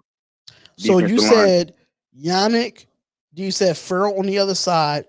Your inside would be Jonathan Hankins and Irvin. Interesting. Yep. Knowing that Irvin is a bit taller than Clean and Farrell, I think because David Irvin is very lengthy at his size. So that's interesting. Right. He gives them more what they were trying to do with Clee with Clee last year. That way, I mean, Clee, I feel like Clee was coming into it before he got COVID last year. He was coming into that spot playing inside on the line. He was coming. He was starting to play real good at that position, playing tactical. But I think he's more naturally a defensive end. Right. And yeah, David Irvin is 6'7", 290. I think if he could put on like 10 more pounds and be a solid 300, he could play that DT. He could play that DT. Yeah, man. I think for 6'7", 300. I'll take that. His last season with Dallas, he had about 8 sacks in 8 games. Yeah, we got to. So he can play at a high level. He can play at a high level. He's capable of playing at that. I think he's a sleeper on our team. So I mean, and then I think we got a good rotation after that. Like you got Max out there. I like Darius Fallone. You got the guy Quentin Jefferson, and then I'm probably missing a couple people too. We signed a bunch of defensive tackles, and that's why I think we shouldn't go defensive tackle in the draft, because I think we filled that rotation and we put a fire under Mo Hurst's ass to get himself together. I forgot about Mo, man. Oh my God! Then we got Mo over there too, man. Yeah, hey, that's another thing, man. I don't think it's on Mo. It's on the coaching staff. We got to put Mo in the game, man. Because when he played, like his first 2 seasons, he had like 9. I want to say 9. He was great his first 2 seasons, man. I agree with you. Yeah, last year he didn't get no PT. I don't know what that was about. It was about PG. PG was doing that, man. PG was doing that. Yeah, man. And I wasn't a big fan of him. So. That's another good positive that he's gone. That's a positive that he's out of there. That we don't even have to deal with his system or none of that no more, man. I was tired of him, man. Yeah, true. But we do have some other callers calling up, man. I do appreciate you calling up. It's like, oh man, I got like 5 missed calls so far. So people want to yeah, say what they okay, want to say, okay. but thank you for calling up, bro. You know, you can call up anytime when it comes to these call-in shows. You know, Monday through Thursday, I'll be doing these call-in shows. So it's all love, man. It's all Oh love. yeah, So man. If I could catch you tomorrow, man, I'll call in tomorrow, man. oh yeah, definitely, man. Anytime I'm doing these call-in shows, call up. I love talking Raiders, man. All right, man. All right, appreciate you. Yeah. Shout out to the homeboy, man, from LA, man. Shout out to my guy. We waiting for some more callers to call up at this moment. I hate this advertising thing that comes up after the call. So we're waiting for some callers to call up again. I did have some missed calls. So if you did miss the call, you can come up, man. You can come up and talk. Albert Hernandez says, smash that like button for homie spots. Thank you, Albert. Albert Hernandez, thank you so much. I really do appreciate the love and the support. And I'm going to try to keep the phone call short because I know that y'all want to call up. So fresh off of work, what did I miss? You missed a lot, my guy. So you probably have to go and rewatch the show. You probably have to go and rewatch the show, but it's been a great show so far, man. So if you do want to call up and you do want to talk about it, you know, the Baby Trent Brown t-shirts are available. So make sure y'all hit that like button and subscribe to the channel. This is your first time ever being at the YouTube page. We would suggest that y'all subscribe, hit the bell button, and get the latest news because I will be putting out a video tomorrow before the show. So make sure y'all want to come up and have a great time with us. I got a video dropping with Solomon Thomas. Dude hasn't done nothing in his league. I think it's his proving year. Raid the tape. I think it's his proving year. I think it's his very proving year. Only 57 likes. It's crazy. We got what? 75 people in the chat? Yeah, that's crazy. Copy. I'll run it back. Player after the player. Thank you. No problem, man. No problem, bro. Raid the tape. I gotta subscribe to you, bro. Let me see if I can find you on YouTube real quick. So I gotta subscribe to you. I gotta watch it, bro. Or put your link in the chat. Raid the tape. Put your link in the chat. I would love to subscribe to your channel. I would love to subscribe to your channel, man. There's no film for no reason. Ha ha. Exactly. JOK is a playmaker with no off the field concerns. Interesting. Solomon Thomas is a classic Raiders signing, former first rounder, need a second chance. If it works, great. If not, no hard feelings. And plus, we didn't break the bank for Solomon Thomas. We didn't break the bank for him. So I definitely would agree to that. We did have callers calling up. I mean, I don't understand. Like when the lines are open, y'all don't call, but then when somebody else calls, then you call. You know, that's crazy. Shout out Dorian from Compton, SoCal. Listen, we got the West Coast in the building. You know what I'm saying? We got the West Coast in the building. But if y'all don't want to call up, I could close the lines now. That's up to y'all. Or if anybody else wants to call up, let me know. And raid the tape. I'm waiting for your link, bro, so I can go and subscribe to your channel, man. I gotta get raid the tape. You definitely gotta hit me up on Instagram at Spotlight Raiders Talk, so we can have you come up on the show. I would love to have you come up on the show. Love to have you come up on the show, man. I will appreciate it a lot if you came up on the show. Delta Sportsman says we haven't seen him play, but I just watched his film. Garbage sacks and no pass rush or rush moves or no pass rush moves. Okay. I'm making my way home so I could call in, brother, like 15 minutes. I mean, I only keep the lines open for like an hour or a half hour, so you better hurry up and call up, bruh. Yeah, we didn't break the bank for Thomas, so why not? Yeah, just give him a shot. From Pioneer, California. I want to move to California. That's one that I want to do. All right, so here we go. And thank you for calling the Spotlight Raiders Talk with Darian. Who is this and where are you calling from? Hello, can you hear me? Okay, yeah, I can hear you. Hello? Can you hear me? Yeah, who is this and where are you calling from, man? Hey, you're cutting out for me, so I don't know if you're going to be able to hear me. So hopefully we can get this going here. But this is Resurrect in the chat. Hey, what's going on, man? I can hear you. What's going on? Nothing much, man. Just watching your show here. Figure I'd call in. All right, so what you got for me? So I want to talk about the draft a little bit because I know a lot of people are saying, we should take a, offensive line, linebacker, safety, and all that. I think at pick 17, if Trayvon Moehrig is available, that's who we should take because he's probably the best. He's probably the best value pick at that position, and I think we need a safety over anything. And what people don't understand is that O-line linemen fall further down in the draft than safeties.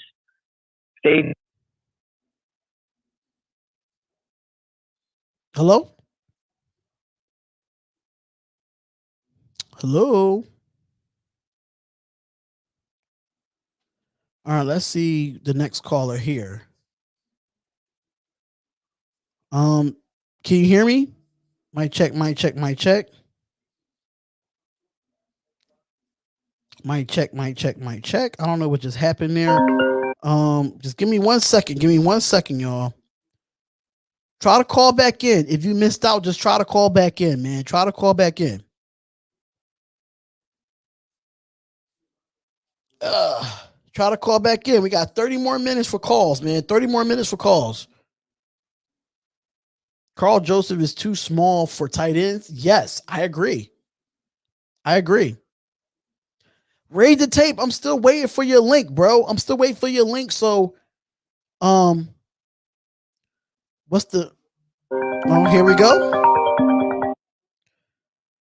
And thank you for calling the Spotlight Raiders Talk with Darian. Who is this and where you calling from? What's up? This is Leon Bonds, Oakland, California, Immaculate Raider. What's going on, brother? How are you today, man? Oh, I'm pretty good. I'm at work right now. I missed a few of your shows. I watched them later, but yep, got you live. You finally got me live today, man. So what you wanted to talk about today on the show? Man, I just had to get on and just let Raider Nation know, man. Quit worrying about Carl Joseph. He was used wrong. Raider Films dropped a video today. I think somebody else dropped another video with him playing D safety. He's going to be what everybody saw at University of Virginia.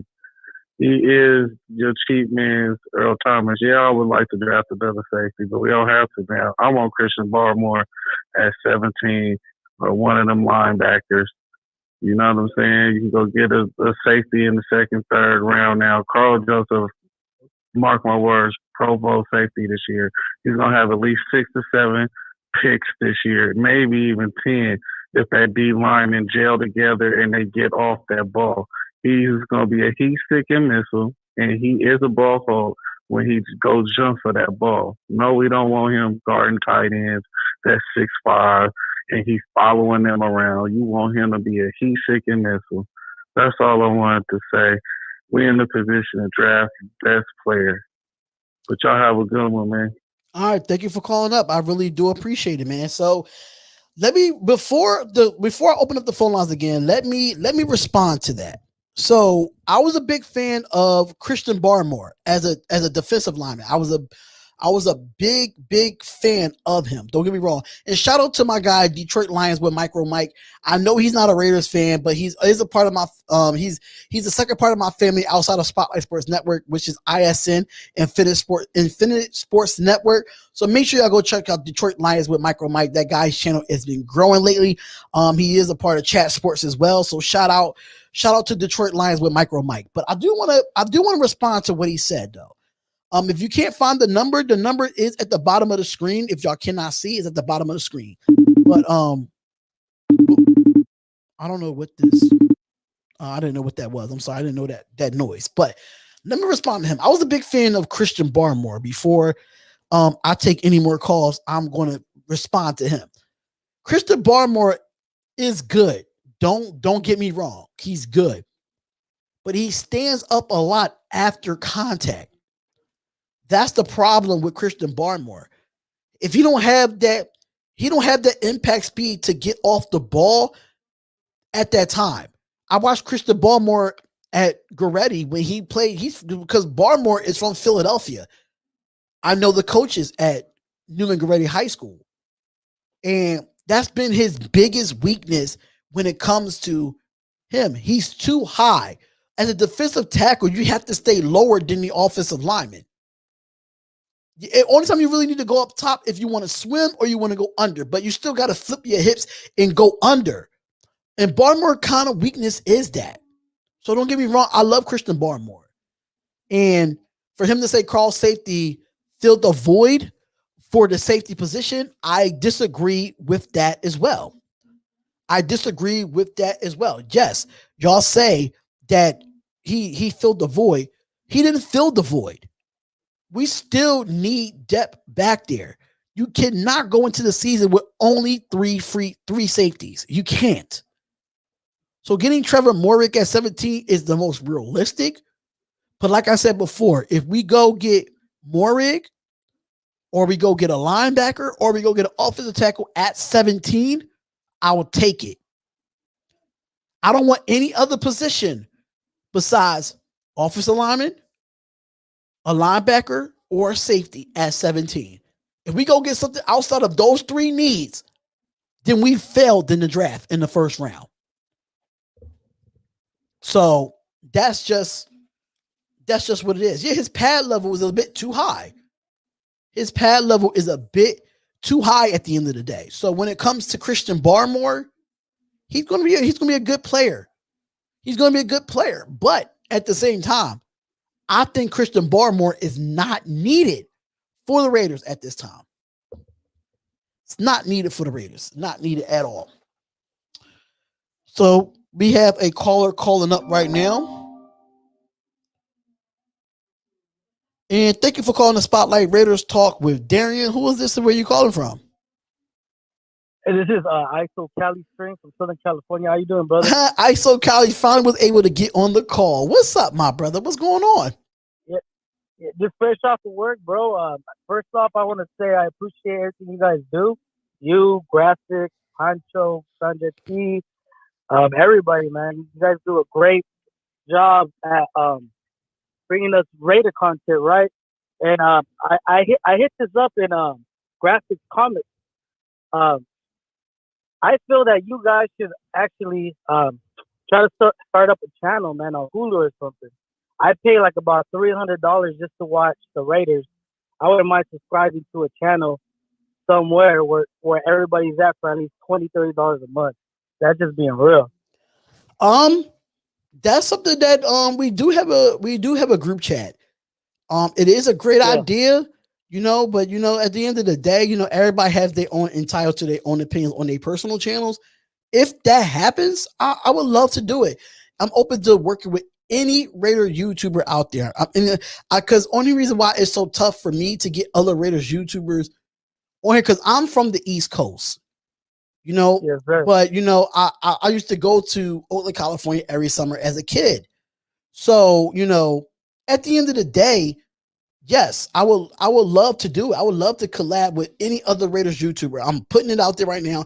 If you want to screen record this and let the Raider Nation know, I'm open to any Raiders YouTuber coming up on this channel. Open to it. Yes, sir. Yes, sir. So let's talk draft, brother. And before we start the draft, I want to shout out to Rex Abanez.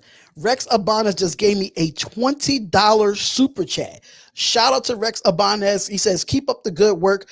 RN4L Raider Rex from OC, California. Shout out to you, brother. I really do appreciate the super chat. So let's talk the draft. Let's talk about it. What's going on? As far as first round picks, I feel that we need to start drafting playmakers. That's something that we're missing in like if we go defensive, right? We need to draft best playmaker available.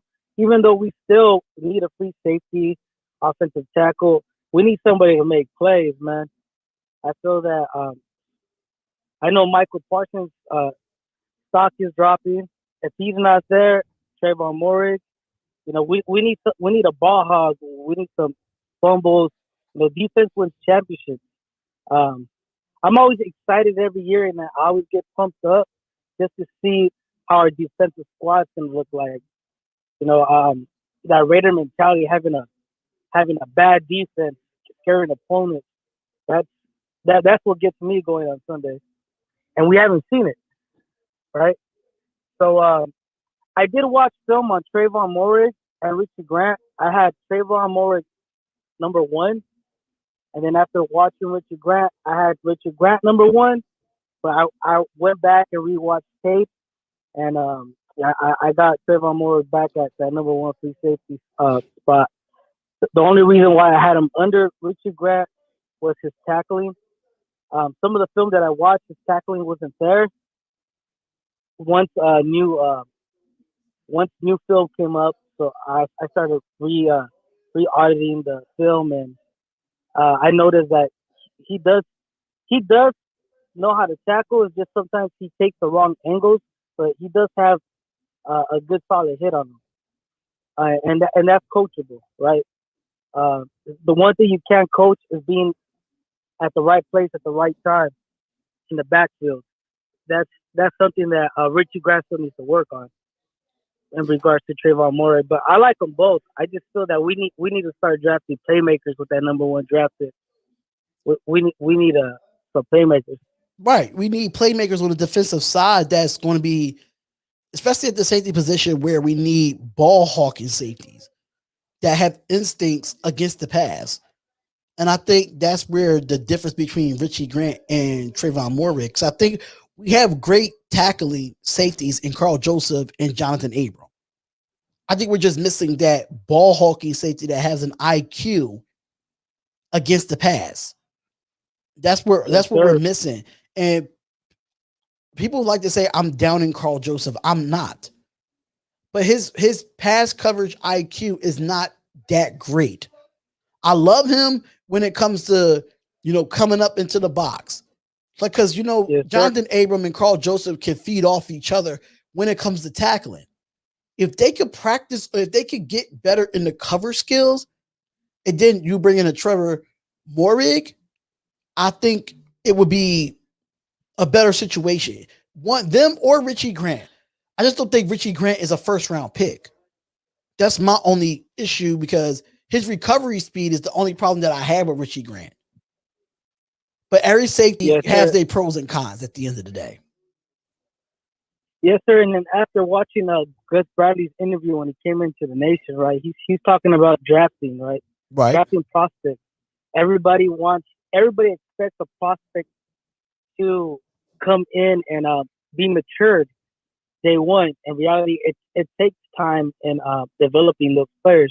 But I feel like with the number 1 pick, we shouldn't pick somebody, that's going to be developed in the future. We need somebody now. We want to win the Super Bowl. I think we have squad. We have the right cap, right? We have you see players kind of like Drake or a few other players coming onto the squad ready to make some noise, kind of like Tom Brady and the Bucks. They're willing to take less money to come onto the dark side to try to win the Super Bowl, man. And that's what gets me pumped up. I'm just scared of John Gruden controlling that first round pick. In reality, I feel like he might go offense. He might throw us off when we do need a free safety. I wouldn't be shocked if he goes Jalen Waddle or Devontae Smith or offensive tackle because he does control the first round pick. That's the only thing that scares me in reality when we need a safety, when we need a Trayvon Morig, right? That's the only issue I have with this upcoming draft. Okay, yeah. I'm right there with you, bro. I'm right there with you, 100%. And for people that's trying to call in, that's why we have a caller on the line. So the number does work. It's just that we have another caller on the line. So when it comes to playmakers, we need a mixture of veterans and young guys. So hopefully how this draft turns out, hopefully Richard Sherman can make his decision on where he wants to go at that time. I don't want you to wait to June or July to make your decision, Richard Sherman. We need a decision right now. I kind of had a theory, right? My little brother threw it out there. What if Richard Sherman doesn't want, you know, to, the Raiders to get hit with tampering, so he's waiting for kind of like the end of the draft or end of the free agency just to sign, just so he can say, hey, I gave everybody else a shot, right? So we don't get hit with that tampering. That's the only thing that makes kind of sense why he would be holding out. But I am with you though, bro. It's,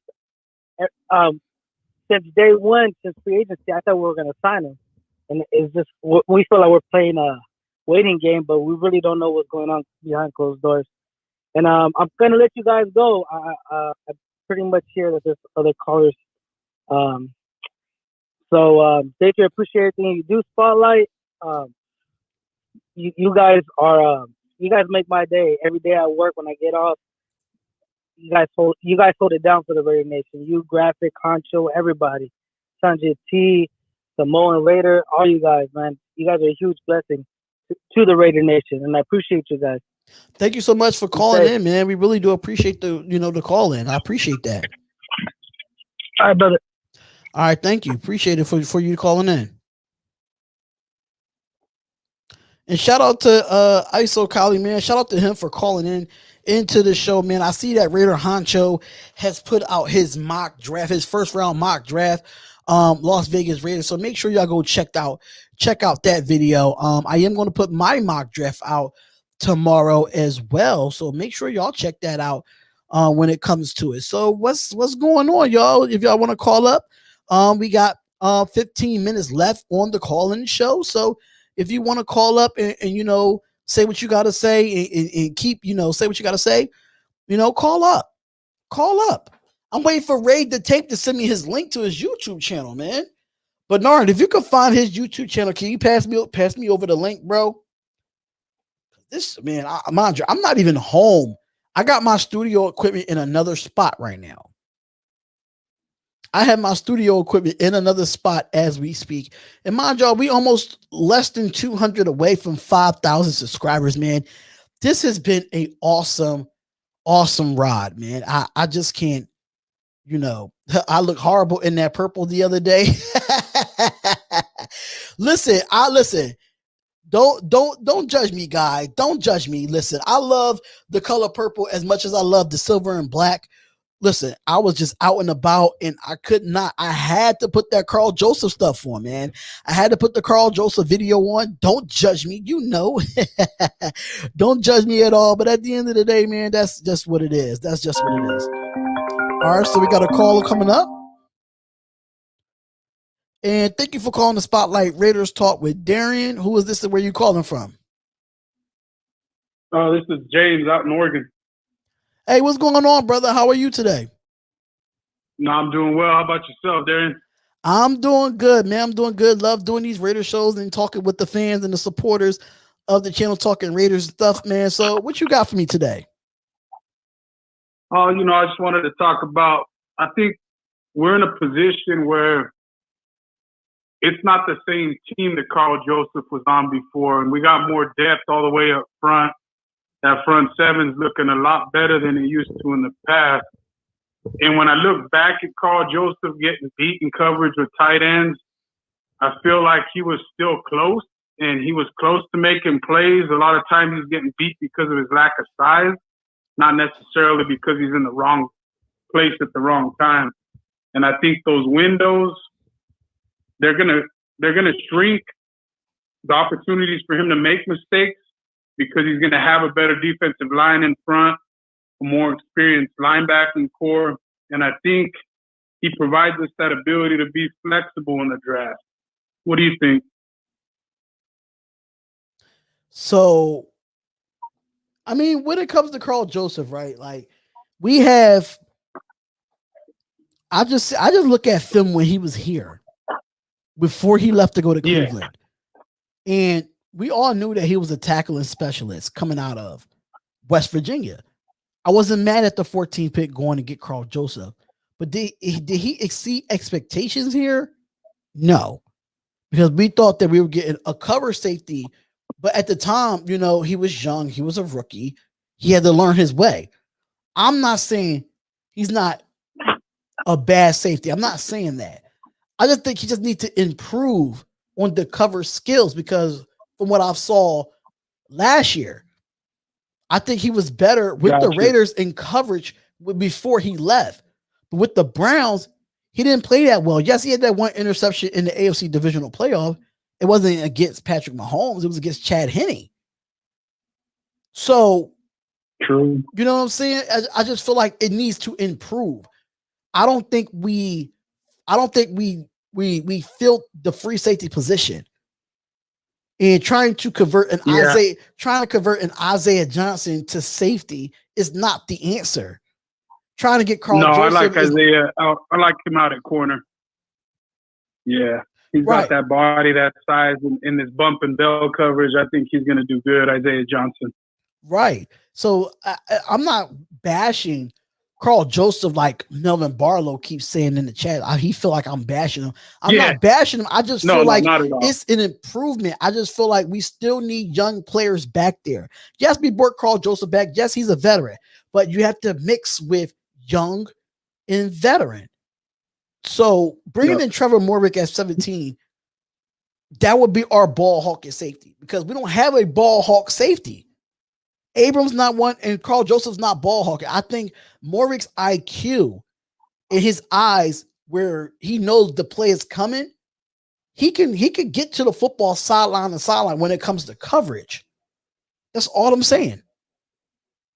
Yeah, and I'm not bashing any player either, but I'm excited to watch Carl Joseph with an actual pass rush in front of him. You know what I mean? I don't think he's had that, and last year. He did play with Cleveland, and they had a better front than we did on the front line. But I feel like we're going to be more experienced in the linebacking core and the guys that we added on those one-year deals. I think they're going to be hungry to make that money for the next year, and I'm hoping that they get after the quarterback and it helps us in that secondary.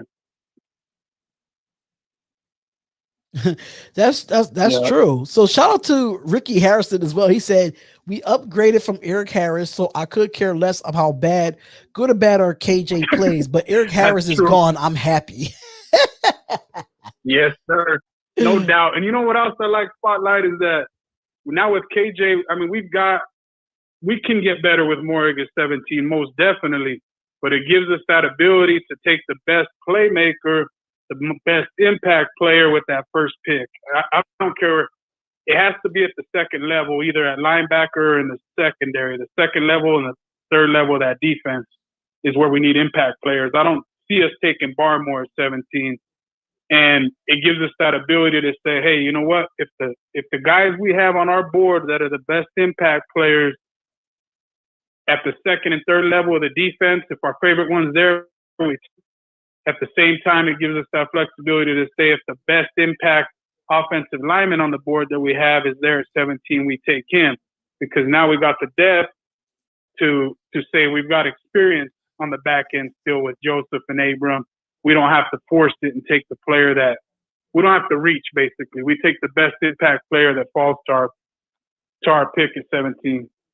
And I think Morrig wouldn't be a reach. What would be a reach and what would happen is that if we draft at 17 and we get a player that's really not a need, then it's an issue. Yeah. Then it's an issue for me because I feel like if Morrig's there and he's the best player available on the board, why not? We take him. We take him. Yeah.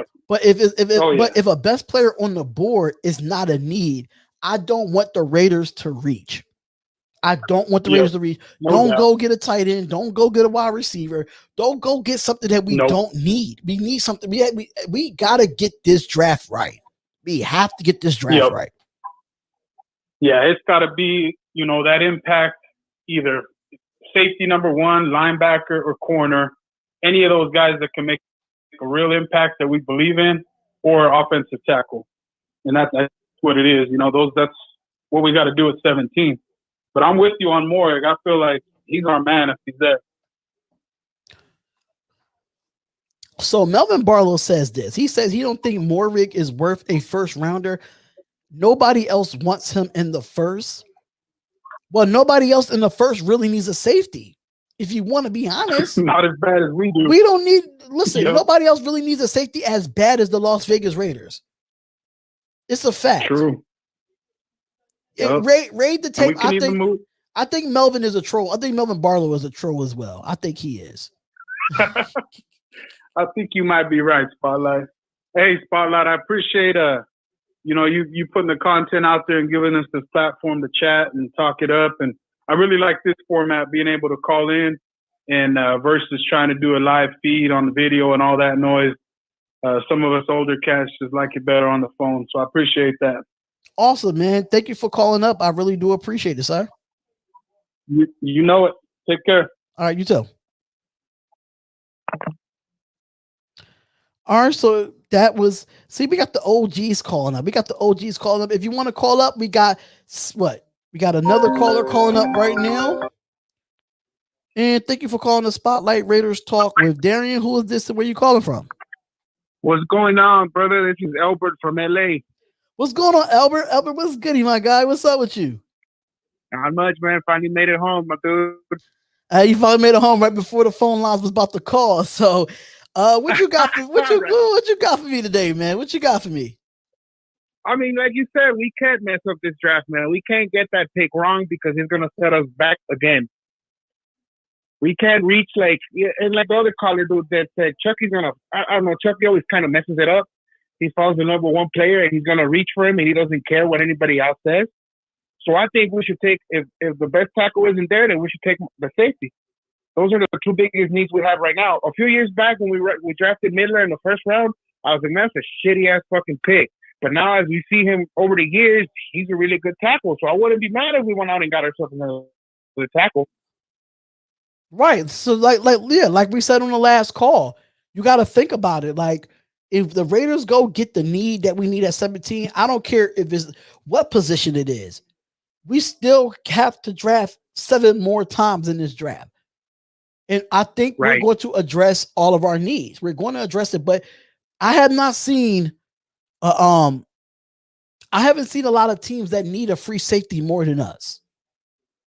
No, you're right. We're like at the top of the list of free safety. We're like the most needed team that needs a safety, especially on the Gus Bradley system. We need a good free safety. Like you said, a ball hockey safety, a dude that understands coverages and knows when to break on the ball, when not to break on the ball or stay deep. Exactly. And I mean, hopefully Carl Joseph works out a little more better. I mean, he's playing his natural position now. He hadn't played his natural position for us since we drafted him.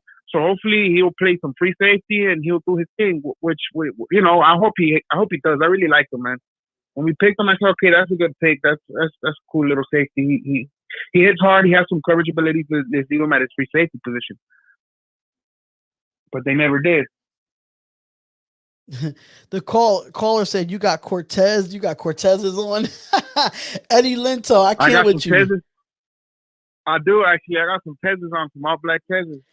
Listen, that's a West Coast thing. A lot of people don't know about the Cortezes, man. I wear the Cortez on the East Coast and they be like, nah, what you got on, man? Listen, I got on the Cortez. Y'all don't know nothing about those, man. Y'all don't know nothing about those on the East Coast, man. So listen, they be mad at me on the East Coast when it comes to the Cortezes, but listen, I rock them. I don't care. They're clean and they're comfortable, you know what I mean? Yeah, they clean and comfortable, of course. They saying the Cowboys need a corner too. The Jaguars needs a safety. But nobody needs a safety better than the Raiders, though. I'm sorry. No, honestly, yeah. We're the ones that need a safety the baddest. So if he's there, we'll get him. But I mean, my perfect scenario would be if that boy Miko falls to us, man. He's the best linebacker since Bobby Boucher. he's a monster, man. He will definitely help the defense out. Like, you know what I mean? I've seen his tapes. I've seen him play in college. I've seen all of that, and it's like, whoa. But I really doubt he's going to fall to us, man. Like, would you think that's a reach, or you think we would just, you think that would be a reach if we do go for him? It can be a reach, but it's really, like I said, it's really going off a need. It really goes off a need that really going to fit. I don't know why I just did that, but it's really going to fit off. Can he fit the system? That's why I would make it a reach because can he fit the system? That's my only problem. You know what? You're probably right about that, dude. But I mean, I don't know. Because then you see all these mock drafts coming out year after year, year after year, year after year, and nothing ever shakes up like everybody says, like all the experts say. Exactly. Somebody always messes it up. You know what I mean? See, the only ones that probably go right is the first 5 picks go right in the NFL. After that, from 6 to the rest of the draft, you're like, what the heck just happened? Yeah, pretty much. So, I mean, I'm excited. Let's see what Gus Bradley could do to the defense. That defensive line we got is stacked. And I understand also that, all these people say we're citing too many defensive line players, but you don't know if they're going to stick around. This is all creating competition right now. Exactly. That's all it is. It's just creating competition. You don't know who's going to come out of training camp. You don't know who's going to make the roster. You don't know how, anything. So anything is up in the air. Hopefully our defensive line is more stacked. Well, we just have to see. We did sign a lot of free agents going into this free agency, but a lot of defensive tackles on a cheap deal. So we just got to see what happens when it comes to the draft. At the end of the day, so at the end of the day, Autumn Win TV just asked a question in the chat stating, if Farley gets passed on the Cardinals, do you take him? No, I do not take Caleb Farley. And I'm going to tell you why I don't take Caleb Farley. And I want you to answer this as well. Caleb Farley is his back injury. That's what hurts me. His back injury and him not able to play this past season for Virginia Tech. So that's been the only issue that I had. There's so many injury concerns with Caleb Farley. That's why I wouldn't get him. What about you, though? You think would you take him if he's there? Absolutely not, man. Because, I mean, look what happened with Hayden. Hayden had that horrible injury, too. And we went out and got him, and he didn't pan out. So I wouldn't. I just don't think right now, I don't want to go corner in the first round again. We did it last year. Yeah, no, dude, that's too recent. Yeah. Right. We did it last year. I don't want to do it again. Farley will definitely be there in the second or the third round. Because they already said that his draft, I'm sure he'd be there the third. Yeah. Because they said his draft stock fell. Yeah, his draft stock fell. So because of the injury and him not playing this past year. So his draft stock fell. So I wouldn't take Caleb. So you really don't know what you're getting. Yeah, Right. you really don't know what you're going to get. So why would somebody, reach for him in the first round when he'll be there the second or the third round? I'm honestly looking forward to see what Mayock does in the later rounds because that's where he hits gold, man. You know what I mean? The first round, I feel like Chucky he says, "Oh, I'm going to choose my player who I want first, second round. You could do the rest." Facts. You know what I mean? That's how it is. Just like Al Davis, he didn't care what they told him. I'm going to pick whoever I want in the first round. Sometimes it worked out, sometimes it didn't. You have an absolute point there. You have a great point there. So I do want to take a few more callers before we end the stream because it is past the 2-hour mark. So if I'm going to take one more caller, but thank you for calling up to the show. I really do appreciate you calling up. Anytime we do these call-up shows, you could definitely call in and give your point on it. Thanks, Fox, man, and thank you for having me on. And let's go, Raider Nation. Let's get this popping this year. Let's go. I appreciate it, love, man. All right, man. Bye. All right, so we got the last caller of the night. And thank you for calling the Spotlight Raiders Talk with Darian. Who is this and where you calling from? First of all, let me say hello to you, Darren. This is Raider Rex from the OC in Orange County, California. My God, Mr. $20 super chat, Raider Rex is in the building.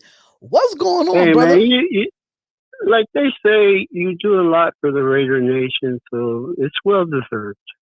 Thank you. It's not very much. A lot of people got a lot of money. I'm not a rich guy, but just like to donate what little I can for you to keep your program going because I don't know too much about all these different players and drafting off.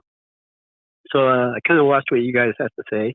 And then I just wanted to say also that I liked Carl Joseph before he had left the team, and I like him now.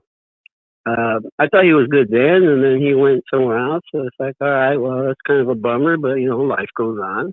Right. And now that we got him back, it would be. I was thinking it would be nice to use both him and Abraham, like two safeties back, and depending on what they believe run or blitz side, they can move up on one end. If they switch the other side, the one can back up and the other one can move forward, because they're both really good on hitting in. Getting into the backfield, chasing people around, getting the back down early. So you have like a 1-2 punch on either side, depending on how the offense plays. You get some of these teams that motion out. You want to back out of the safety on one side, maybe move up the safety on the other, because both of those play the same. To get a good coverage guy in the draft, because I'm not too sure, if the guys that are available, the veterans, whether or not they're actually good enough to play side by side, like I've heard some of these college kids do, which more likely the college kids got the legs for it. But it's whether or not they got the body weight to actually stop the runner, whether it's the receiver or the runner. So that's another thing, even though they might have the speed to run around. And, so that's the thing to think about too.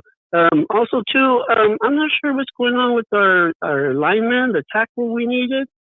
Is there they're going to wait in round 2 or 3 maybe to try to pick them up? It seems like hearing everybody talk, everybody's undecided as to which direction they're going to go. If you want to build your team and build it strong, I think you go with your first thought. And if anything, you want to get somebody up there, one of the best guys up there. With all we got like 8 picks, can't we trade a few to move up the line and grab somebody we want instead of, well, he's gone, so let's see who else we got available. And next thing you know, you're not going for what you wanted to begin with. Now you're looking at something else. And it jumps around like that. You're going to get your number one guy. Go out and get your number one guy. That will help the team now and in the future. And that's the speculation about the draft. Just don't know which your team is going to go and what direction they're going to go. So when it comes to us, like they say, a lot of teams are picking the quarterbacks off the top. So maybe we can move up to get somebody else that they're not looking for. We don't have to be at the top. It's a possibility that we could trade up, but it has to be a person that we really need that we really need in the draft. So it gotta make sense for us to move up. It gotta make sense. And the two needs that they're looking at is the safety or the lineman, offensive lineman. Those are the main 2 needs. Right. And I feel like with the offensive lineman, this is the deepest draft for offensive linemen. So if we pick up a second round pick with the 48th pick, we get an offensive tackle. Third round pick, we get an offensive guard. That settles it right there, because that's both offensive line is really what we need to. It shores up the line, and it definitely gives us more depth at the offensive line position. So people saying, "Oh, yeah, we should go offensive line at 17," but you have to realize if you look at the top offensive tackles, it's like 20 of them. You're not going to be able to pick. There's a lot of 20 them, so you might tackles. be able to get somebody really good in the second round. Right. You can still get a good player in the second round. So people say don't go safety in the first, but even if we go safety in the first, it's still so many offensive linemen that you can go get in the second round with the number 48 pick. Yeah. So then you would be looking at trying to get either a top safety or even maybe a top cornerback. I don't know if you really want to go with the linebacker this year, since we still have what's his name, Nick in the middle there, 44. I mean, we can go. Yeah, I think we can go. We can still go linebacker in this draft, but I say later on in the draft, just because of depth. You only got 4 linebackers. Well, it's 5 linebackers because it's Javin White, Tanner Muse. Do you want to take the linebacker in the first round, or do you want to take the safety? If it really depends who's available at 17. Yeah. So instead of looking at what's available and even your top ones, say that top two on each side going ahead of you. Why not trade up to get one of those guys? I mean, we're at 17. Can we move up to 12, 10? It depends if they worth moving up for. So the trade has to make sense for us to move up. It has to make sense. So if you want to move up, like if you could get the number one safety. Yeah, even if the number, I think even at 17, we could get the number one safety at 17. You believe that? Yeah, I believe so, because the safety position is not that important in this draft, but it's important for us because we lack that safety position. Yeah, yeah. You know, a lot of teams before us really don't need. I mean, some of them do, but I just feel like when we get that, if we can get a safety at 17, it got to be Trevor Moehrig. If we don't get if Trevor Moehrig moves and we end up getting an offensive lineman there, like a Tevin Jenkins, I'm fine with that. If we get a Mekhi Parsons, I'm fine with that. But I feel like we are in a great spot at 17 to get a lot of talent from this draft. I think that's why I feel like I don't think we need to trade up, because there's so much talent in this draft itself. There's no need to move up. It'd be nice to get what we can get close to the top, whether it's one or two on each position, you know. But if you lose out on those, then it's like now you're kind of forced to look in the veteran market to pick up a veteran. Well, so now where are you going to go with? So go with the most available, highest picked player for a certain position. As a GM, you have a draft board. So when you have your draft board, you have to look at your top possibilities. You got to look at everything. So you have to look at the top 5 players from each position, and if they go off the board, you cross them out. But you have to go with someone that's going to fit Gus Bradley's system, and you have to go with someone that fits John Gruden's offense. So even if we miss out on a few good players in that number 17, if that person fits what we're looking for, especially at the safety, linebacker, or offensive line position, I'm fine with whatever we take there, because that's the need that we have. That's the need that we need. Now, if the Raiders go out and go get a wide receiver and a tight end, what's the point of that? What's the point of having a 17th pick if we're not going to go get what we need? Yeah, and just going to tripping out on too. Last night I was watching one of the Super Bowl games with Lester and Haynes covering. Oh, Haynes just covered people like a blanket, and they were against Washington at Super Bowl 17. He was on them. He was kind of tall and lanky, but he covered them like a blanket. They couldn't get no passes to the Washington receivers. I think they got maybe 1 or 2 in the whole game. But just watching them play and everything, and then thinking about, well, you know, if we have corners and safeties, then the linebackers don't really have to be all that great, other than just making sure they make their tackles, because you'll have the safeties coming up too. Well, those linebackers have to be on the cornerbacks would be good. Those linebackers have to learn how to cover too. So even if we go get a Mekhi Parsons, when it comes to pass plays, we need him to cover. And I know he has the speed. So yeah. I think with our linebackers though, we're actually okay for this year. See, I mean, that's why I love about the Raider Nation, because everybody's entitled to their own opinion and how they feel about the team going into the season. So yeah, that's even true. if we all got our different ideas. Yeah, we all have our different ideas. We all have things that we do differently, and how we feel differently. What I did want to say is I do like Carl Joseph, and I'm a lot better than Harris. I didn't like Harris at all season. They kind of got me a little upset with him, but I'm glad that they got Carl Joseph to help out on the safeties there. And all this also too, I just like to say, keep up the good work. You're doing a great job. Thank you so much. I really do appreciate the call and appreciate you calling up, man. Really do. It's an honor. So thank y'all for calling up. Thank for everybody that called up today. I am closing down the phone lines for tonight. I know this is a late live stream, and I usually don't go on live this late, but I had a doctor's appointment. I had everything that I needed to do earlier in the day to get done now. So, in my last remarks, it's a great show. It's another great show. Great back-to-back shows. We don't have any trolls or anything of that nature coming through and messing up everything. Everybody is entitled to their own opinion. Yes, we love to debate. Yes, we love to, talk trash to each other, and everybody's entitled to their own opinion at the end of the day. So I do want to thank everyone for coming on to the show. We will be back at 3:00 tomorrow, 3 to 5 p.m. Eastern Standard Time. I see that's where most of the people like it on there, because I know I had to come on late. Just let y'all know. Make sure you subscribe to the YouTube channel, which is Spotlight Raiders Talk, home of the Spotlight Sports Network.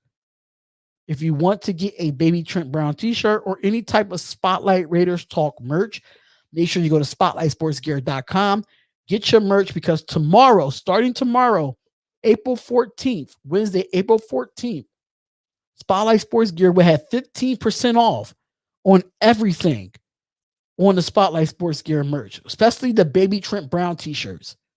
So make sure you get it. You good, bro. Thanks for another great piece of content. Thank you so much, man. Still early on the West. Yeah, it's 9:14 on the East Coast. It's 9:14 on the East Coast. So it's late on my end. But make sure y'all go support the merch, man. We really need all the support there, because all proceeds go into the Spotlight Sports Network, which is my business. And we're trying to do some type of giveaway for the fans.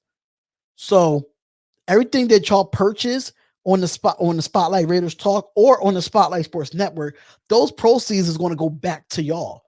Because I'm willing to give back. That's one thing about me. I'm willing to give back and show y'all love as much as I can. So I will be doing like a 5K giveaway and doing I'm doing a live giveaway. I'm doing a 5K giveaway when we get the 5K. But I want to thank everybody for tuning in to the show. It's an honor. I got new subscribers. Raid the tape if you do want to come on.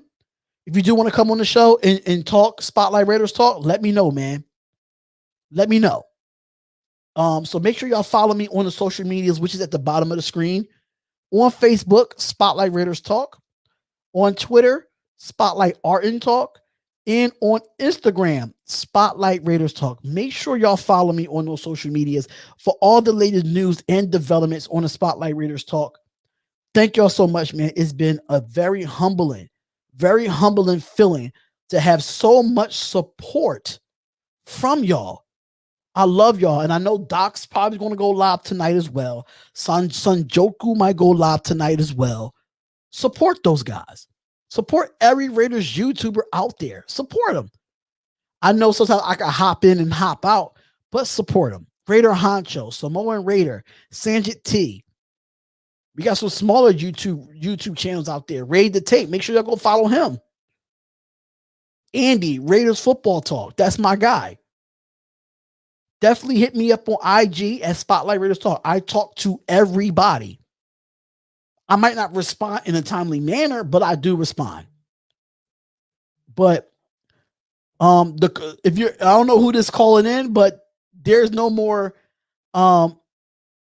Docs is probably going live at 10 o'clock. I will be in the chat for that.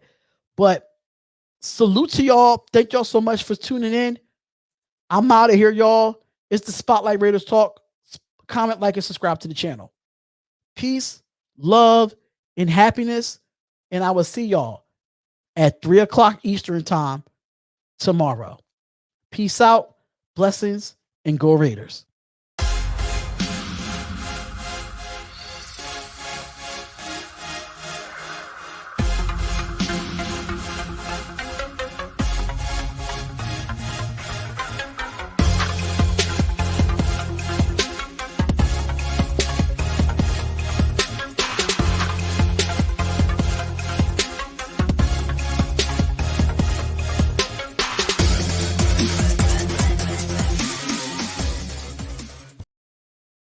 Once a Raider, bruh, always a Raider, bruh. Shit simple as that. You look silver and black. Lot of bread invested in that O-line. Car insurance cost the arm and a leg to reach that goal line. It's go time.